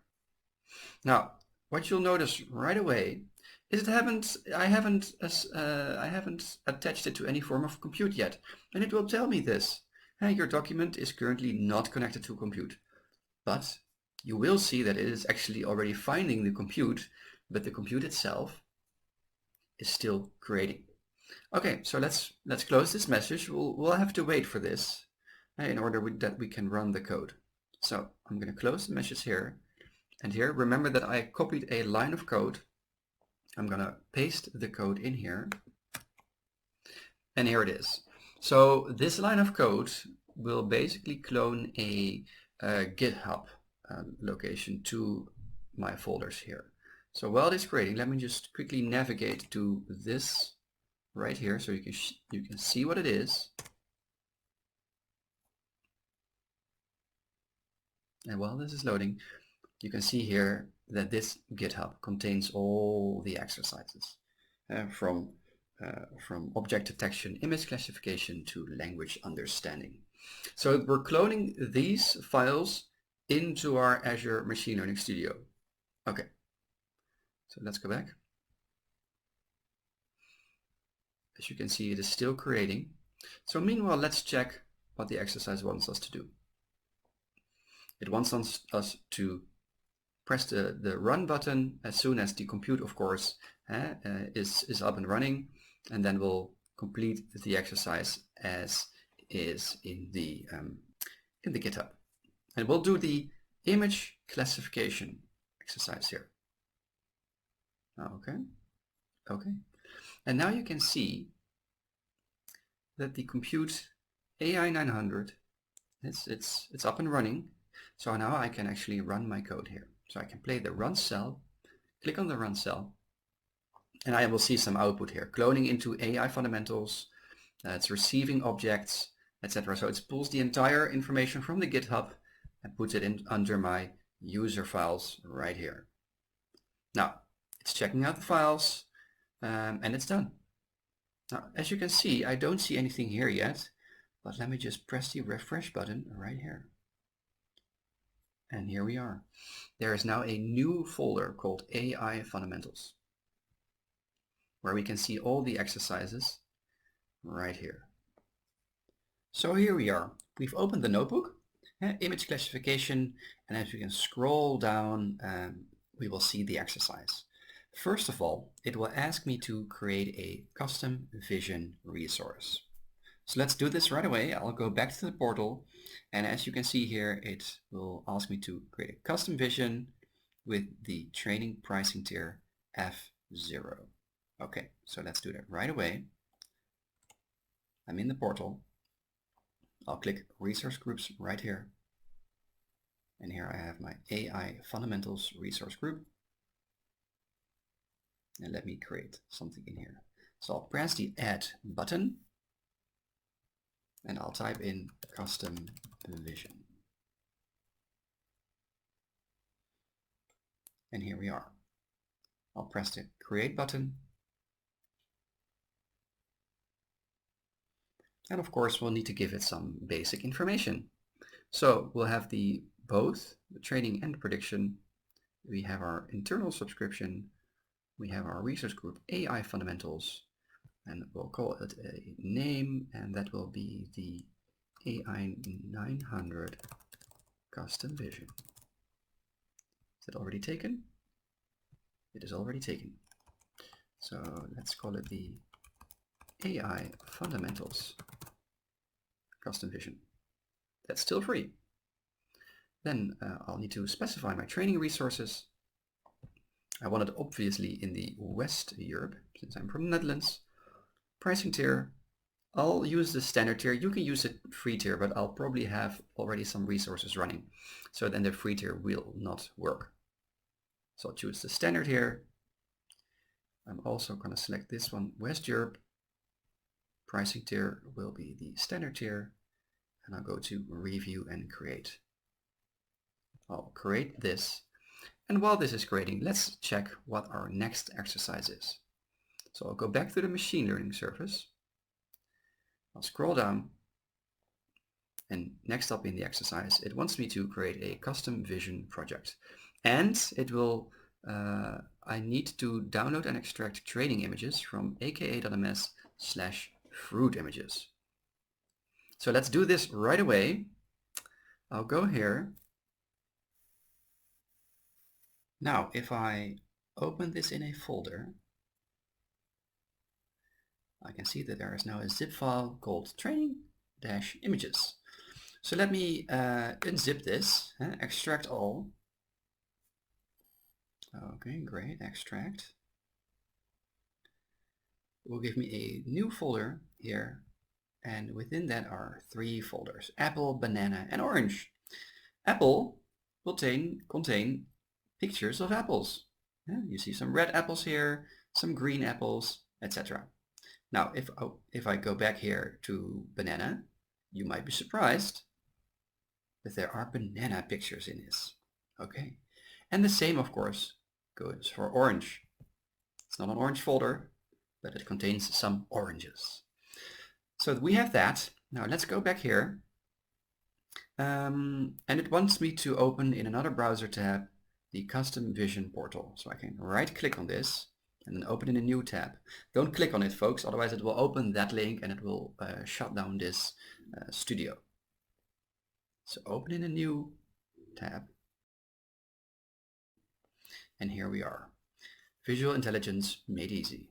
I'll sign in. And here we are. And what do we need to do?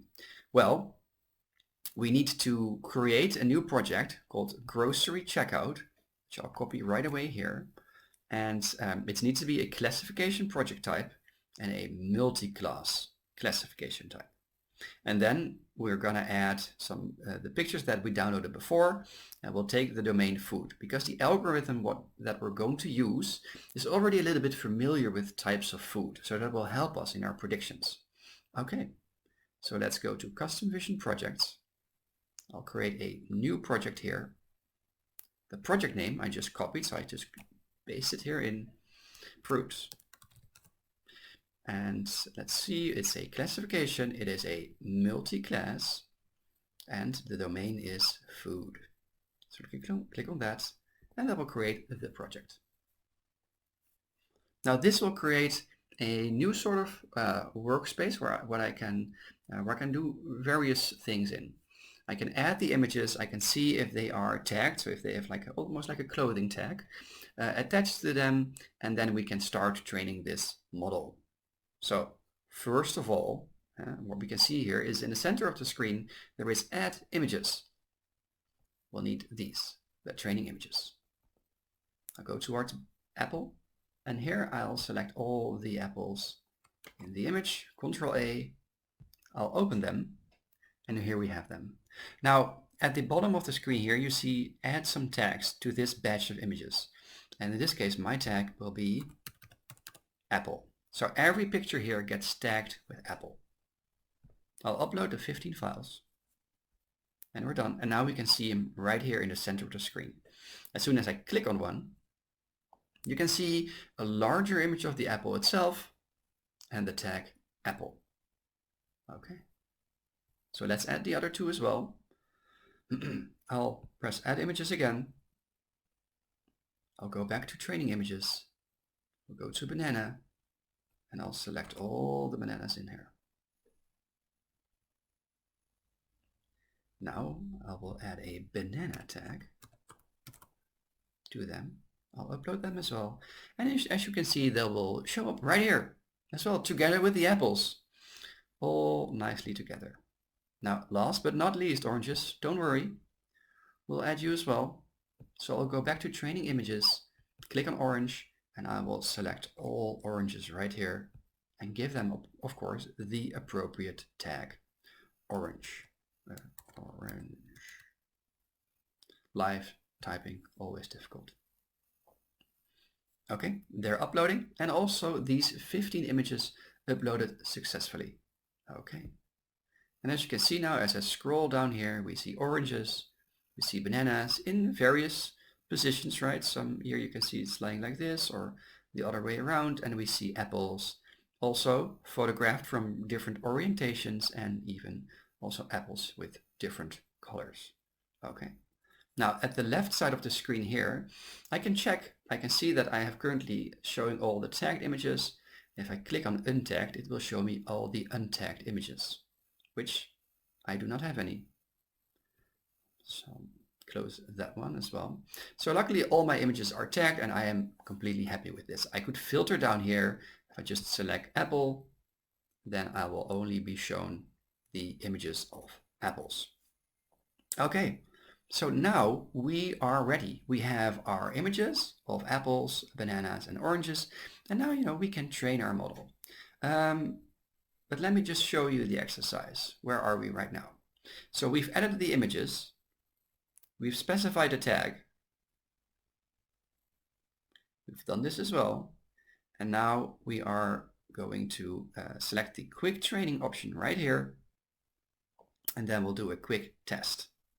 So I'll go back here, I'll do a train model, quick training, I'll press the train button, and now it will start training an algorithm to detect these 3 kinds of fruit. Meanwhile, it will not take a long time, but meanwhile I can show you that we're going to test this through this link, https://aka.ms/appleimage.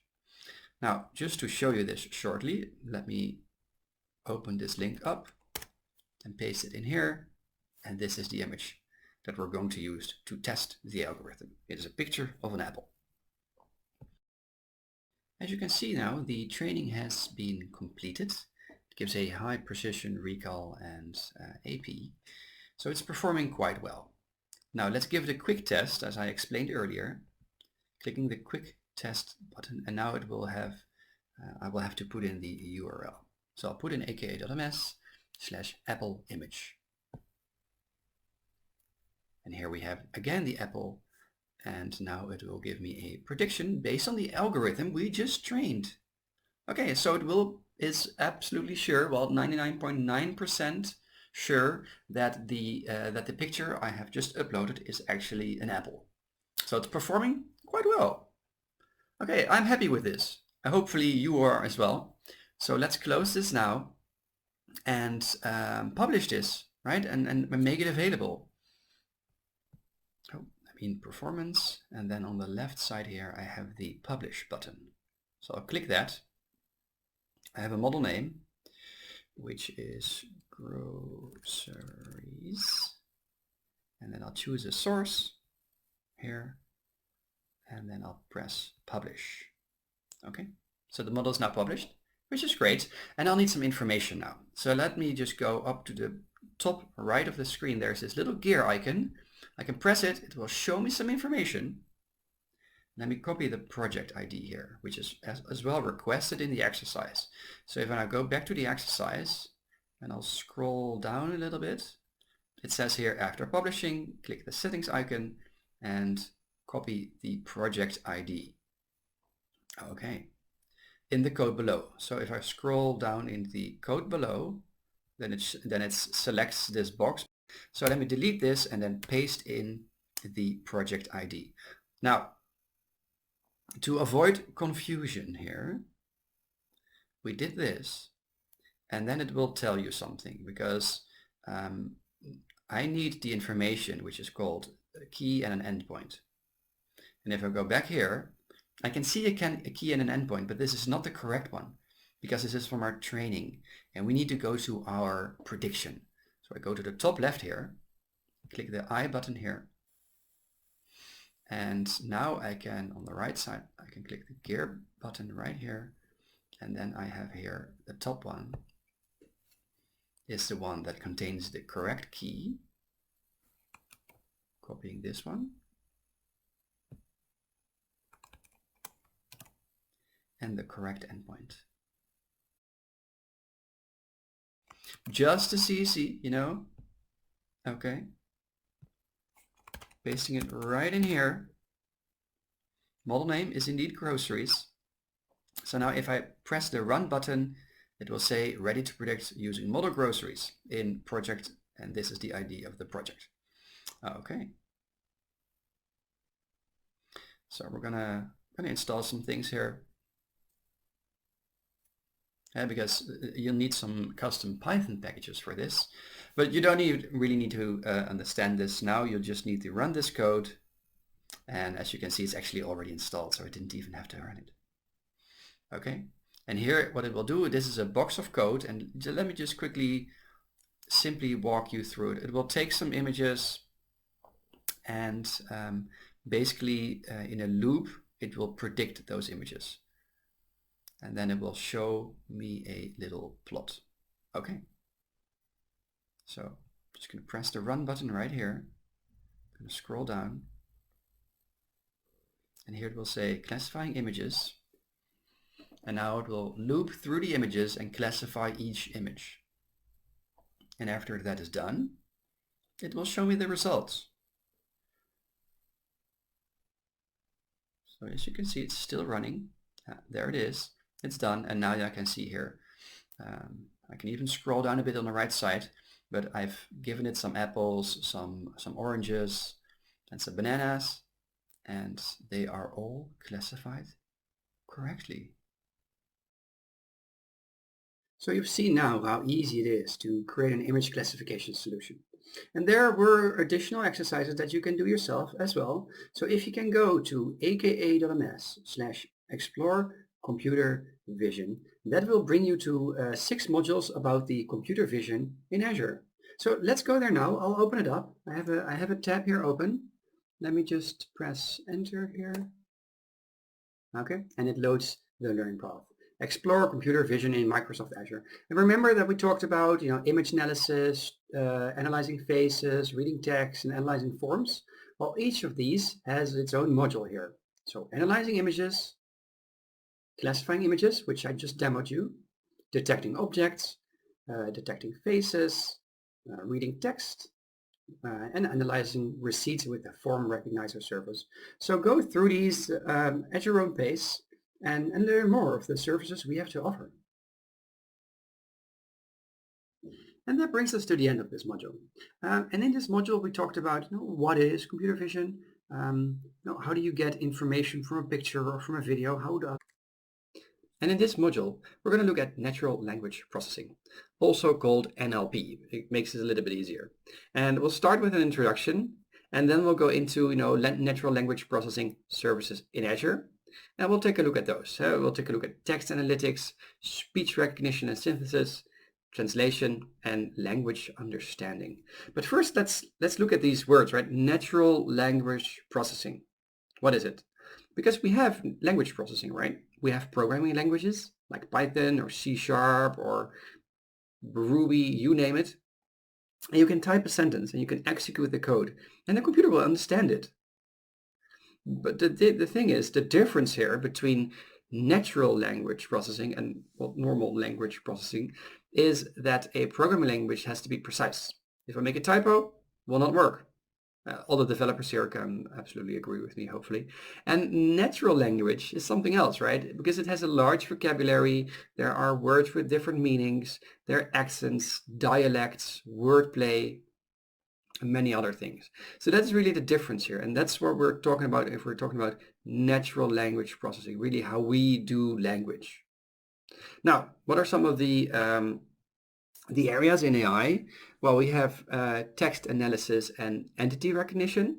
Where you need to analyze a text document and you need to find out the important points of the important persons mentioned in that in the text document. So even dates or places could also be, right? And then you can do text analysis, entity recognition to collect those. And an example here would be a company that would do this to analyze industry magazines to see, where are they mentioned or when are their products or executives mentioned. The second one is sentiment analysis, which actually fits this example perfectly because it is a form of text analysis that calculates a score of indicating how positive or negative a text extract is. And in the case of a company that has that searches through these industry magazines, so every time it finds that it's being tagged or some of the products are there in that magazine, it can also check the sentiment of that magazine. So they can investigate how are they being perceived, right, in a positive or a negative daylight. Another example here is a company, has products and it gets reviewed, and then they go through the reviews with the sentiment analysis to see what the average is. And a very common example here is Twitter. And you can go to Twitter and then see the sentiment there of some subjects. Speech recognition and synthesis. So it is increasingly common to encounter AI systems that can recognize spoken language. Right? It's becoming really, really normal. An in-car system, right? You have this hands-free communication because it can read incoming text messages aloud to you, and then you can dictate a response verbally. Or the voice assistant is another great example here. Machine translation. Often there are language barriers if you have international or cross-cultural teams. And eliminating those is a key to success. And being able to translate it into different languages is very important, right? There is some spoken language, and then you automatically get spoken language in a different language back, or an email, or there was in an inbox you can automatically translate messages, or a transcript. So somebody speaks in, for instance, Japanese, and you just see a transcript below the meeting in English. Machine translation. And then we have semantic language modeling. So because language can be complex and nuanced, and multiple phrases might mean the same thing. So where can I get gas near here? If you're looking for, you're almost out of gas and you're driving your car. And it can be the same as what's the location of the closest gas station, or give me directions to a gas station, right? All mean the same thing. And you need a semantic understanding of the language that is being used to see what the driver in this case would need, right? So it really depends on the situation we're in. Every job has its own language almost, right? So that's semantic language modeling.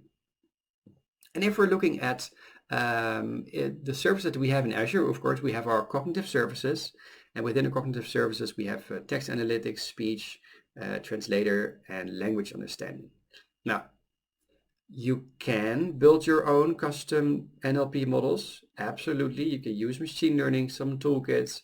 You can use Python, probably other languages as well, but I would really recommend Python. But it's a very complex area and it will take you a lot of time. You will need the expertise. So why not use something off the shelf that helps you develop your solution way more quickly, and you don't need all the expertise behind it. Right, so in cognitive services related to text analytics, we have the language detection, key phrase extraction, entity detection, and sentiment analysis. And I'll have a short demo on this shortly. We have for speech, we have text to speech and speech to text, speech translation. And for translator text, we have text translation. And for language understanding, we have the custom language modeling. And we'll get to all those in a minute. So let's start with a little demo here. So you can do this demo yourself at home at aidemo.microsoft.com/textanalytics.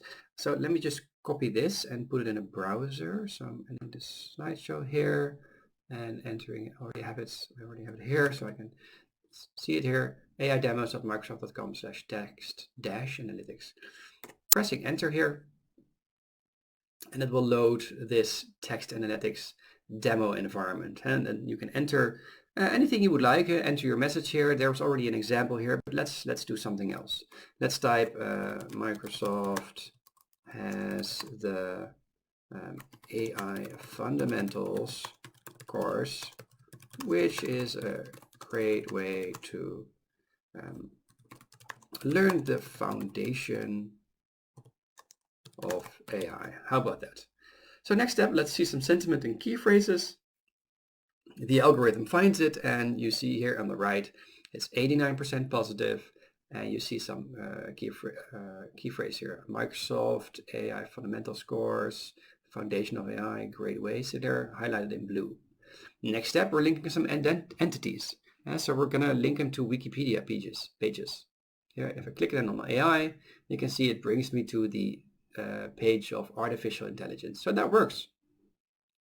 But I can also just list it below by Bing entity search, and then it provides me relevant information here at the bottom.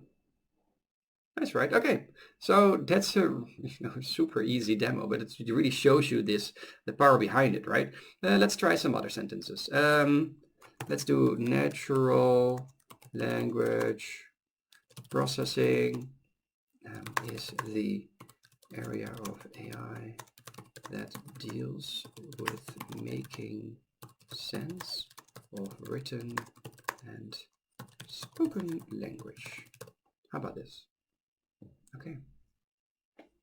You can see now at the right, 91% positive. Interesting.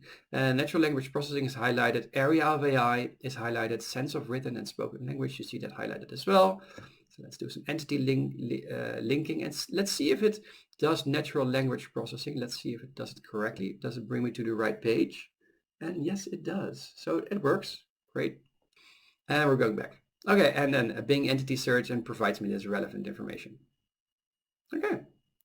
Start over. Now let's take this the common sentence here, right? Saturn is the 6th planet, etc. Please clicking next step, and you can see here Saturn, solar system, Jupiter, gas giant, etc. So there's a lot of entities here. Let's see if it finds them all. Yeah, you can see a lot of here: solar system, Jupiter, Sun, Earth. Next step, Bing entity search, and you can see all this right here. And this just uses this natural language processing, uses sentiment analysis, key phrase extraction, entity linking, and in a very simple demo, right? So let's go back to the slides. So let's continue with the second part of this module that is really using natural language processing services. Let's take a look at each one of them. So the first one is text analytics, and as the name suggests, it is used to analyze text documents. For example, you use the text analysis services to recognize the text, "I had a wonderful vacation in France."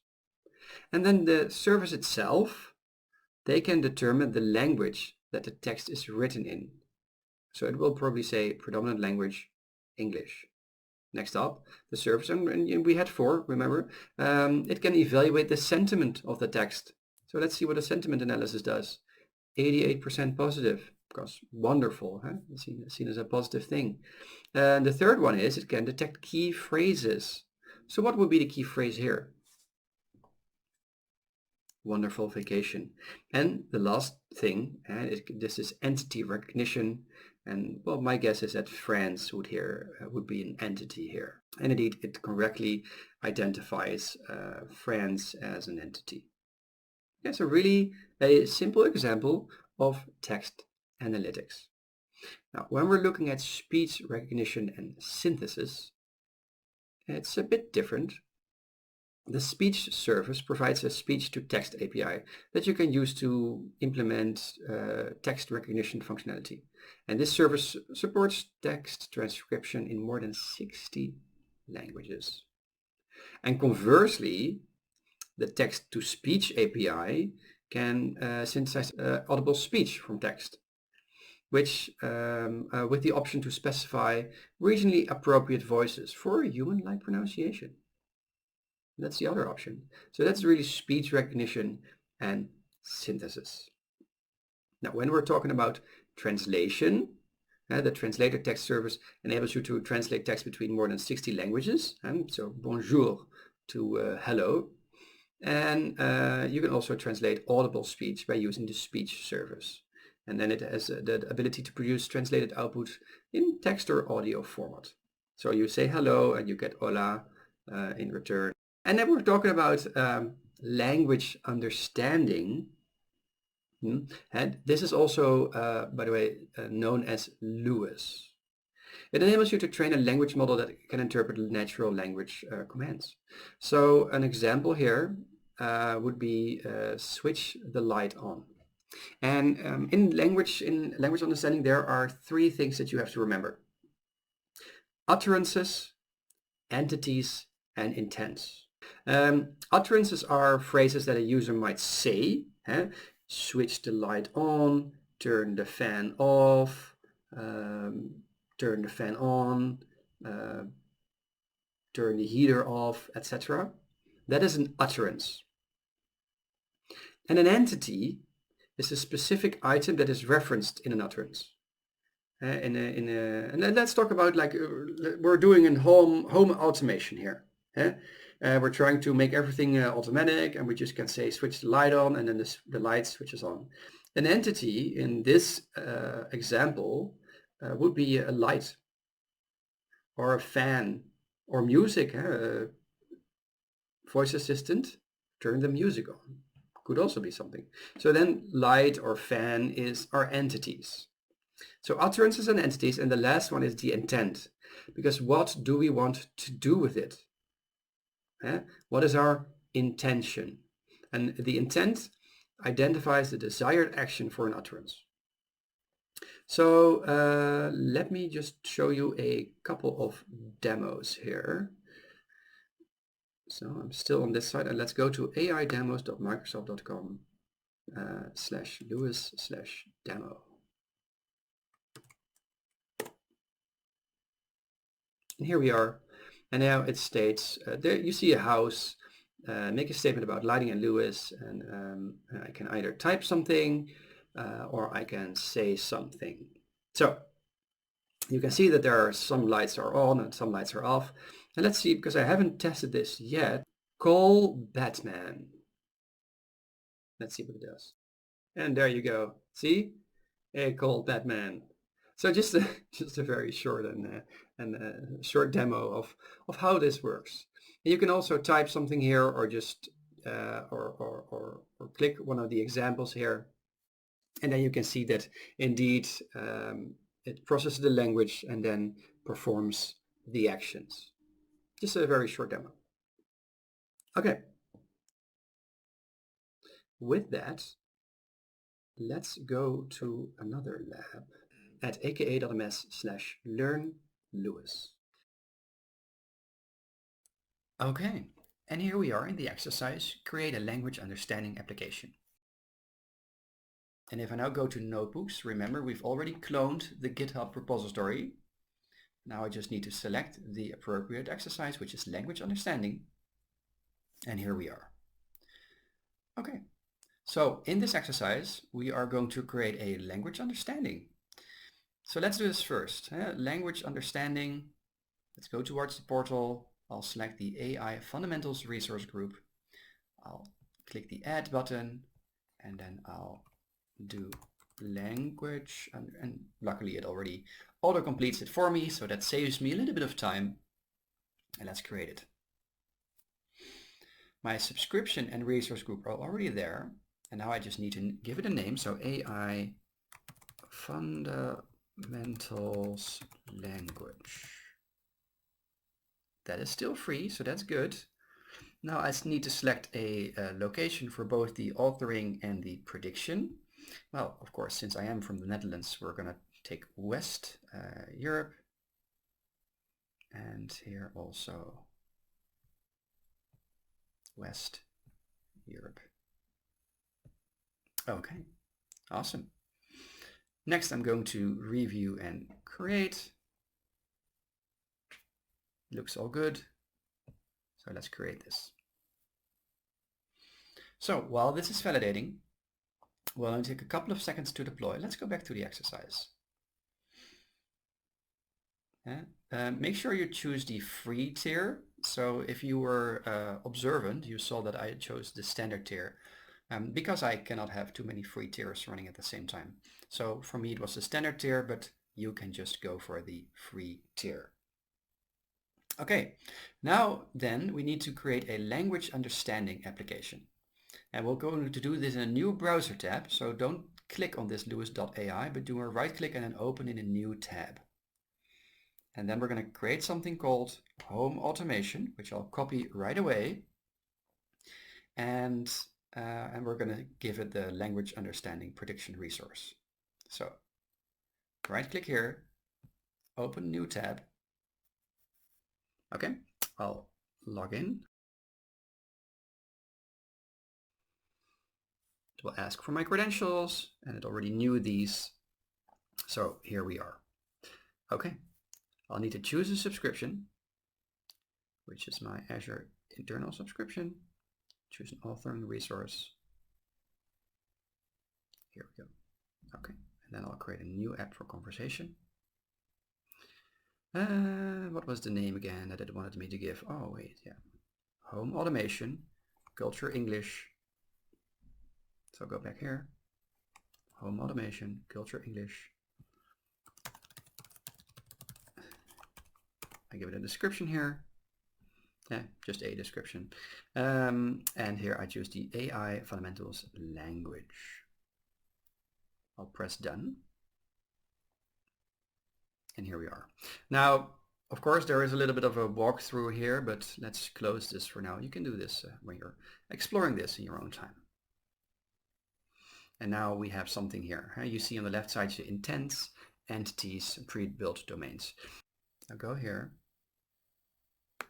create an entity, create, and I call it device. It's a list.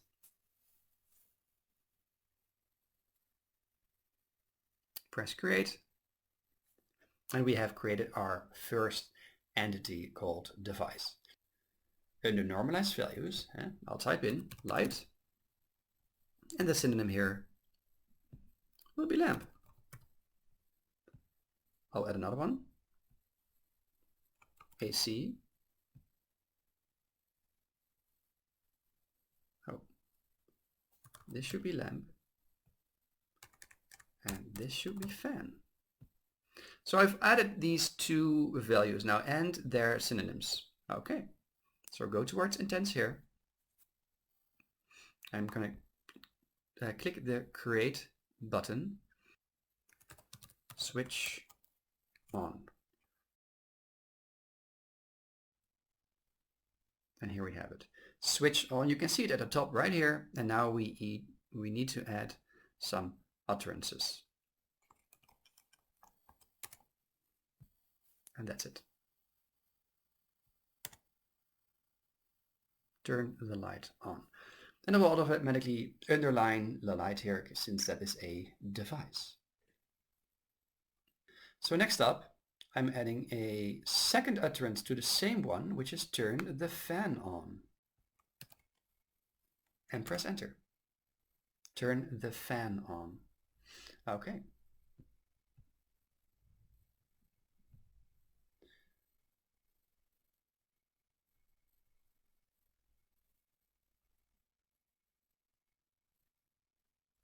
Next up, we're going to create a new intent, which we call switch off.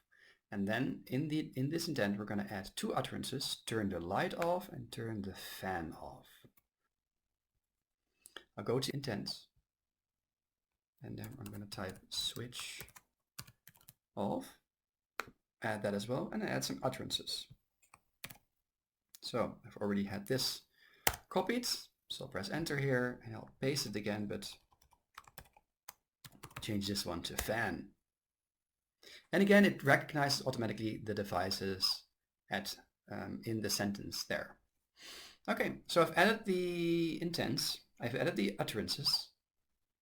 So we're done with the create intents part, and now we're going to train and test our model.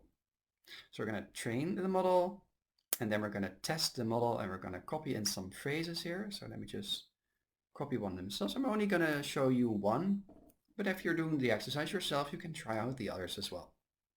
So let's go back here to the Lewis, and then on the top right, you'll see a button with a red circle around it. Press train. Now, in this case, it will start training the app and starts recognizing the utterances, and that will only take a couple of seconds. Here we are. And now I can actually go to, you see that the green circle, it's now green. Before it was red, so it's now a trained model, and now I can test it right here. I can test an utterance by typing switch the light on. I press enter, and it indeed will find the switch on. So that's good. It works. Great. So let's close this again. And now we will publish the model, and we will configure the endpoints a little bit in the same way that we've done before with the other, with the image classification. So we'll publish it. We'll go for a production slot.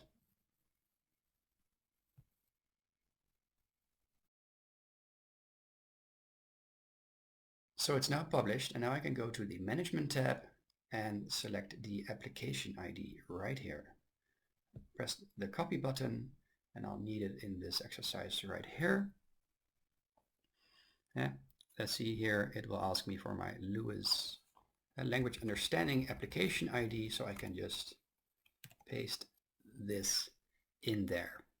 Now, of course, I also need the primary key and the endpoint.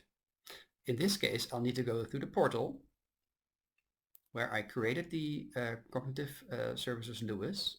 I'll go to the resource. And here, if I go to keys and endpoints, it will show me a key and an endpoint. So let's copy this one, copy the key, put it in here. Oh. Copying the endpoint, and then pasting it in here. So I now have the application ID, I have the Lewis key, and I have the Lewis endpoint. Okay. Now I can run the cell because it has everything it needs. And let's test our trained language understanding model. So here we are. Now I can enter a command. So I can type turn on the light. And it will turn the light on. I can also type turn off the light. And then the light is off. So again, by training a language understanding model, I can now use that algorithm, use what I trained somewhere else. So we trained it in the Lewis.ai by giving it some utterances, some intents, etc. And now in a different notebook, and this is just a notebook where I'm running a little bit of code where I'm using what I've trained, because I gave it the information it needed, so the application ID, the key, and the endpoint. But you could use it in an application or maybe an app on your mobile phone. Anywhere you want, you could use this now. So that's really the power, and it's really easy to create such things. Easy to create a language understanding model. Now, there is also something that we could do is we could add voice control to this. So we can add a cognitive services, and I'm going to create a new one here. So let me create I'm going to paste it in here. I'm going to create a cognitive services. Okay, created it. And now I'm going to select, of course, West Europe again. I'm going to give it a name. So let's call it AI Fundamentals Cognitive Services. Let's see if that's still available. It is. Pricing tier, I'll choose the standard. I have understood the notice, and I'll click create. So that will now create my cognitive services. Let me quickly go back to the exercise here. So I have created that, and now I get the key and endpoint for my cognitive services resource. So I go back to the portal. I go towards the resource. And here on the left side, in this panel, I see keys and endpoint. I click on that, and I'll see again my key and endpoint. So I'll copy this, copy the key, go back to the exercise, paste the key in this box of code right here. I'll go towards the portal again, copy the endpoint, I'll tab towards the exercise again. Okay, pasting in the endpoint, and then the only thing that's still there is my region where I have my cognitive services in. And as you already knew this, my location is West Europe. So I'll copy that and I'll paste it in as well, West Europe. Okay, I'll press run. Ready to use cognitive services in West Europe. Okay, well, that's great. So I've added the cognitive services. I already have my trained language understanding model. I'll run this, but it's already there. So it's just for you to see. Oh, it's actually downloading it again. Okay, and it's now installed this custom Python package for cognitive services. So we can use it in this notebook. If you're not familiar with the programming language Python, don't worry, it's not required for this course. Now again, we have a little box of code here that's going to use an audio file and interpret the audio file and then use it on the language understanding model. So the audio file is turn the light on. And it will recognize this and then actually turn the light on. And if you're done with that, I would advise you to go through the other exercises as well. We have an exercise around text analytics, speech, and translation. So really dive into this natural language processing. That brings us to the end of this module. So what did we do? We looked at an introduction of natural language processing, what it is and what it is in Azure. We looked at cognitive services, and the text analytics, speech recognition, translation, and language understanding. With that, let's move on to module 5. And in this module, we're going to talk about conversational AI. What is conversational AI? And we're going to look at responsible AI guidelines. Remember, folks, when we talked about this in module 1, responsible AI, well, this also holds for bots, and I think it's an important topic. After that, we're going to look at the services in Azure, the Q&A maker, and the Azure bot service. But before we dive into that, let's start with conversational AI concepts. Because again, what is conversational AI? Well, conversational AI, builds on other AI workloads, in particular natural language processing, but also a bit of machine learning and sometimes also computer vision. And in general, when people use the term conversational AI, they're referring to bots. About bots, often people associate the term bot with something on like an interface on a website, but it's much more, right? It can be on an email, social media, telephone, and many more examples. And it can also be used in a wide variety of different scenarios. Like customer support, right? When asking frequently asked questions, instead of having a resource dedicated to answer those, you could use a bot. So it saves some resources.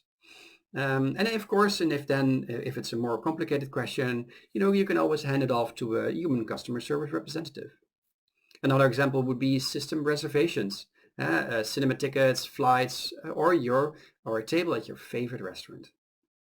Digital assistants, right? The voice assistant for in-home online ordering, your favorite pizza, you can use a bot to order that. But there are also some other types of examples like healthcare, providing an automatic diagnosis based on systems, or office productivity, right? If you work in a large company, you have all these resources, all these corporate resources, and you could use a bot that help you find those relevant resources that you would, for instance, need for a particular task. And there are many more examples. So let's take a look at responsible AI. And I've listed here nine guidelines. So the first is be transparent about the bot, what the bot can and can do. And I think you should develop metrics to assess user satisfaction.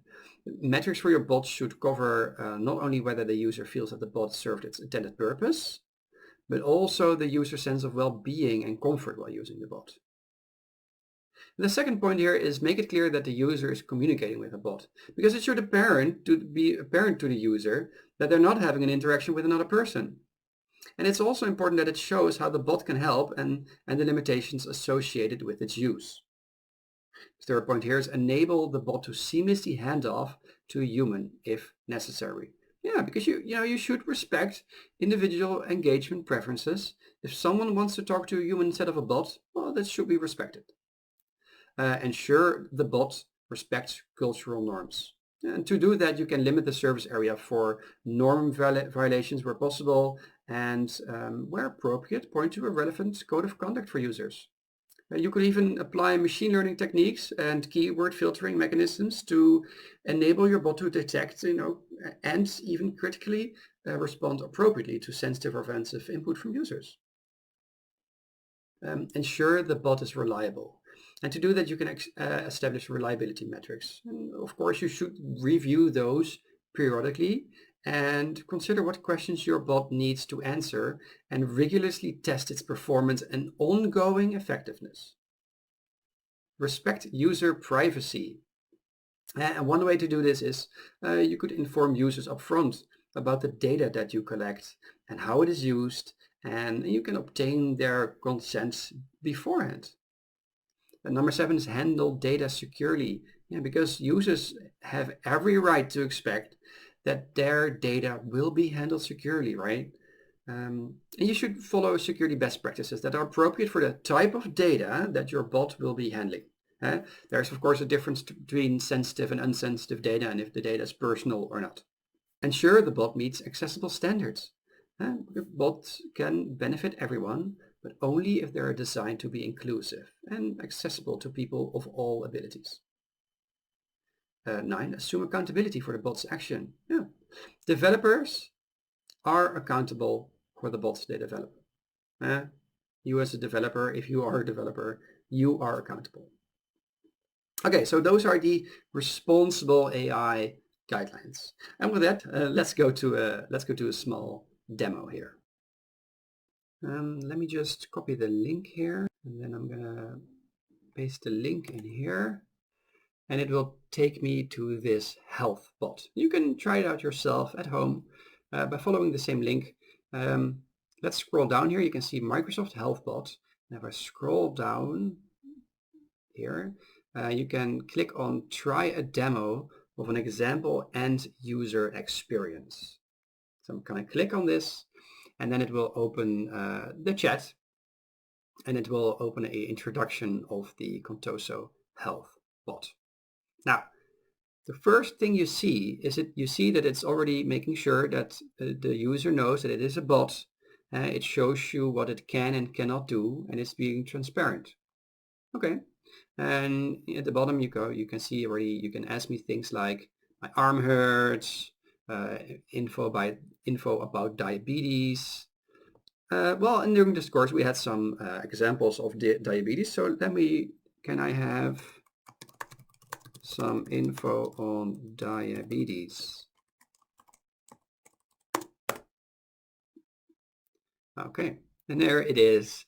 I get an overview. Diabetes mellitus occurs when a person's body can't make enough insulin. Okay, and I can click further on this by symptoms or causes.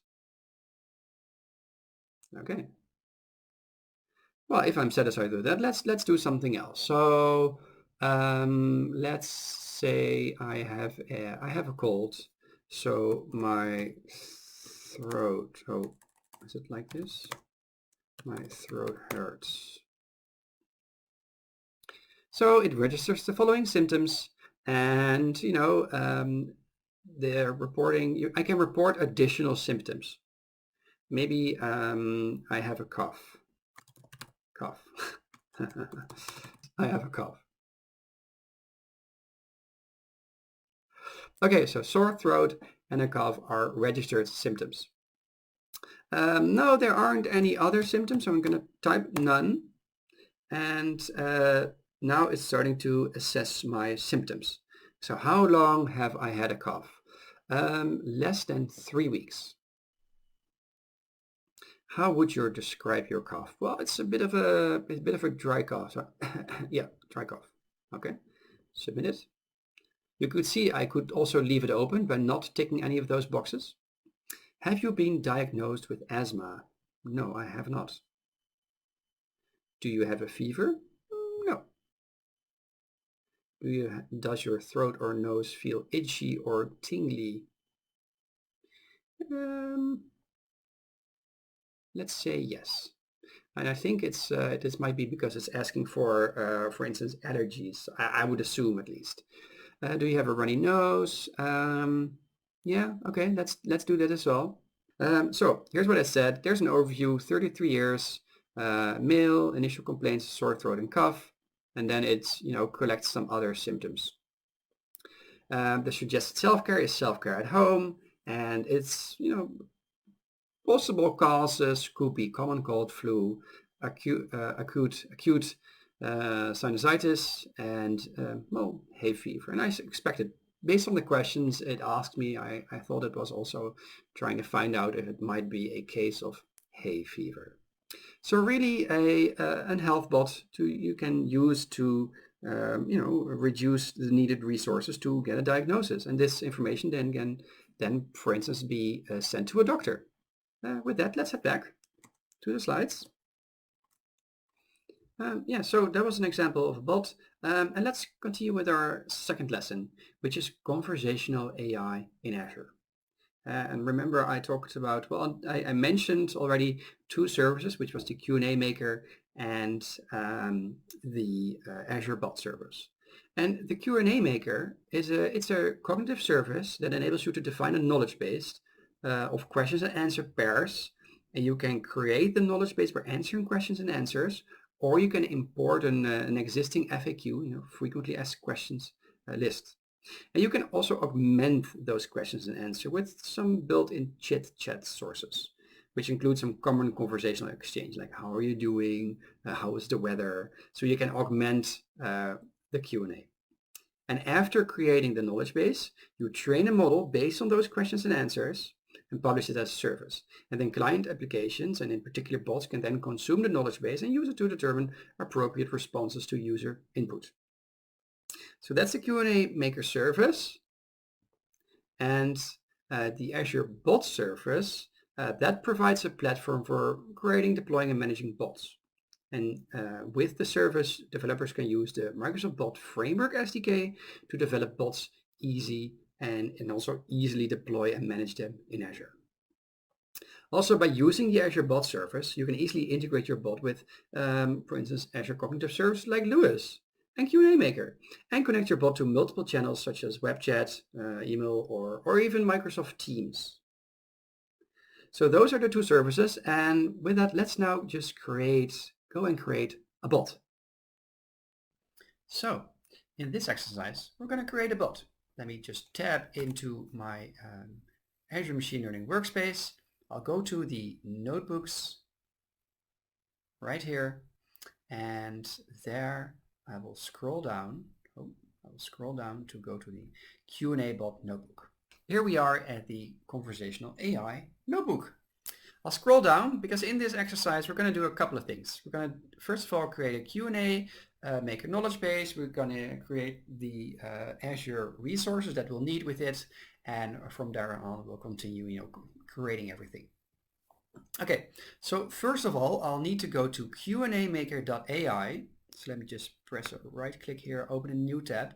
Do not normally click on it, otherwise you'll lose here, and it will need to reload, which will just take a couple of seconds. So that's something you want to avoid. So it's opening a new tab here in the qnamaker.ai. Now I can click here at the top, create a knowledge base, and this will give me a multi-step setup to create a knowledge base. First of all, I'll need to create a Q&A service in Microsoft Azure. So if I click this, here we are in Create for the Q&A Maker. You can see it in the top left, Q&A Maker. I have the Azure internal subscription again selected, internal consumption, and I'll check my AI Fundamentals resource group. I'll enter a name, so that is the AI Fundamentals Q&A. Let's see if that's already taken. Nope, it's okay. Pricing tier. I will do the standard tier here, since I might have been using the free tier somewhere else already. Okay, now my search location, I'm going to pick West Europe. Again, for you just take the, well, I think you can take the free here as well. The app name, I'll leave that as it is, and we'll again choose West Europe for the website's location. I'll disable application insights. That's not something we're going to look at right now. And that's it. So let's verify if it's all correct. And click on create. So now, if everything is in order, if I didn't specify things wrong, it now starts deploying the Cognitive Services Q&A Maker. Now, this will take a minute. So meanwhile, let's go back to the exercise. So let's go back to the Q&A Maker here. And as soon as it has been created in Azure, we'll need to hit the refresh button. So I'll hit the refresh button. I'll again select the Azure internal subscription and choose the AI Fundamentals Q&A. And I can select the language, which of course I am going for English. Okay. Next up, we're going to name my knowledge base and we're going to populate the knowledge base. Now let me just check the exercise here. What kind of name does it want me to choose? So it says Margie's Travel Knowledge Base. Okay, so let's paste it in there. And now it needs some information. I can do all the knowledge base, I can create it manually. But in this case, we are going to use a URL. Which is the URL? It's from the GitHub. Let's write this one. I'll copy this right here, which is basically a document, a Word document with just some questions and answers. So let me copy this right away and paste the link in here. And then don't forget to click the add button here. So now it is added. Also, just for you here, let me just open it right away. And now you can see that it opens a Margie's frequently asked questions .docx. Let me open that just to show you what's in there. And here you are, just some really basic questions and answers. That's it. Okay, let's minimize that again. And let's go back to here. So populate, yes, we've added the URL. Chit chat, let's take professional, but you can also, of course, choose something else. So that's going to click the button. Will not take very long, but here it will create it. And after this is created, we can start creating a actual bot that then uses the question and answer pairs that were in the document, and that uses it through the Q&A Maker. So while this is being created, Let's quickly continue on. Oh, it's actually already done. But let's quickly go back here and see what else is there to do. Right, so we need to add a Q&A pair. So there are already a couple in there, but we're gonna do some others, and then we're gonna save and train and test it. Okay. So let me just add a pair. On the right here, I can see add Q&A pair. I'll click on this, so I can just add anything I like. So how is the weather?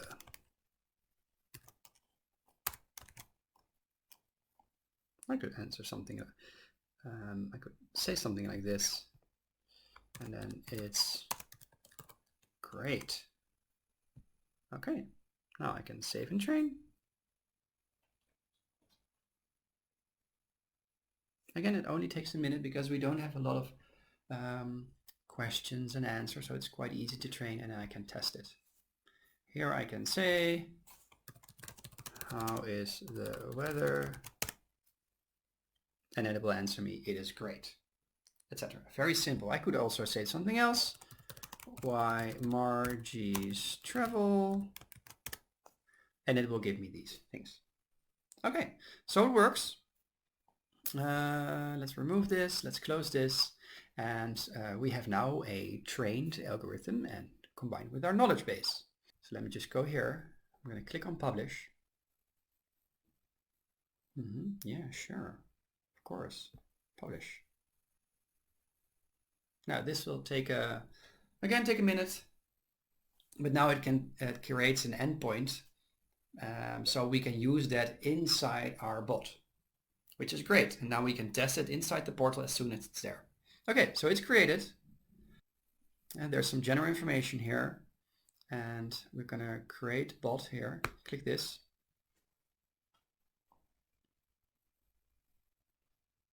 Which will open a new, an Azure resource that we can create.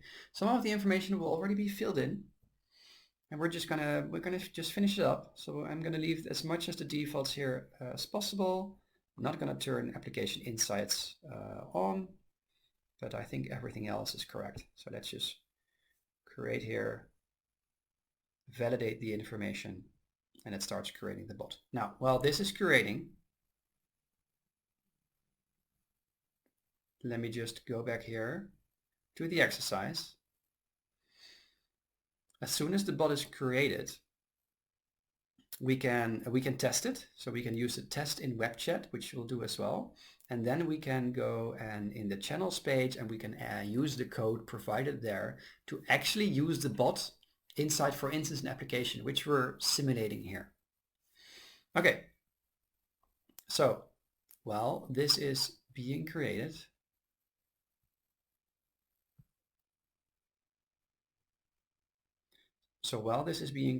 you can see that it's probably almost done. Here we go. It is done.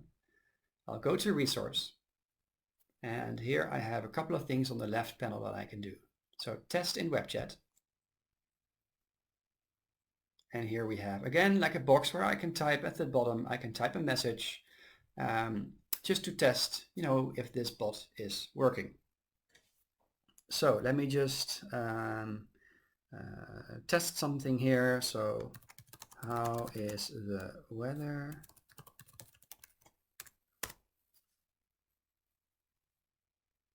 There it is. So normally I would wait for the hello and welcome, and then you know that it's working. So I can also say why Margie's travel,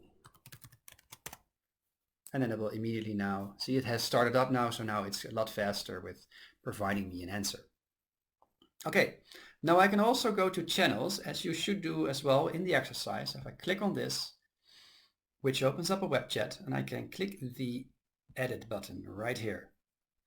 Now, here it gives me some key and some embedded code. So let's take a look at what we need in the exercise. Because again, we're going to paste some of the information again in a block of code so we can run it. Okay? So if we're here, access the bot through a channel, and we're gonna in the web chat, we're gonna edit, and then we're gonna take the HTML embedded code. I'll show you this, and we'll paste this instead of the embed code goes here, which is actually here in the code below. So I'm going to the fundamentals bot and the embedded code. I'm going to click the copy button. I'm almost clicking a double just to make sure. Okay. And then I'll select this line and I'll paste it. Okay. Now, two things. This creates an iframe for developers out there who know this is just a frame. Just see it as a frame. And it's a little bit big. So what we're going to do is we're going to change the minimum height. Instead of 500, we're going to set it to 200. So it's a little bit smaller. As well as you can see here, basically what it does, it creates a frame and then calls the bot, but it's missing one piece of authentication. It's missing a secret. And that's why here you can see the words your secret here. And I'll need to replace those with the actual secret. So I'm going to click here. I'm going to click here. And I'm going to see one of these keys. Copy it. Paste it right in there. And then I can just start running this code. So again, it creates an iframe, which is like a frame in a frame. And here you can also see that my chat window and my bot is now up and running right here in this notebook. So I can say something like hello. And after it has connected, it says hello and welcome. And it answers me. So originally I have to wait, of course, for the hello and welcome, but I'm always like a little bit hasty. So I can say, why Margie? And then it will answer me. So now it gives you don't really need to type the exact sentence, right? You can play with it, and it's intelligent enough to recognize what you're actually what do you want to know. Okay, and that actually brings us to the end of the Q&A bot exercise. And that brings us to the end of this course. You saw how easy it was.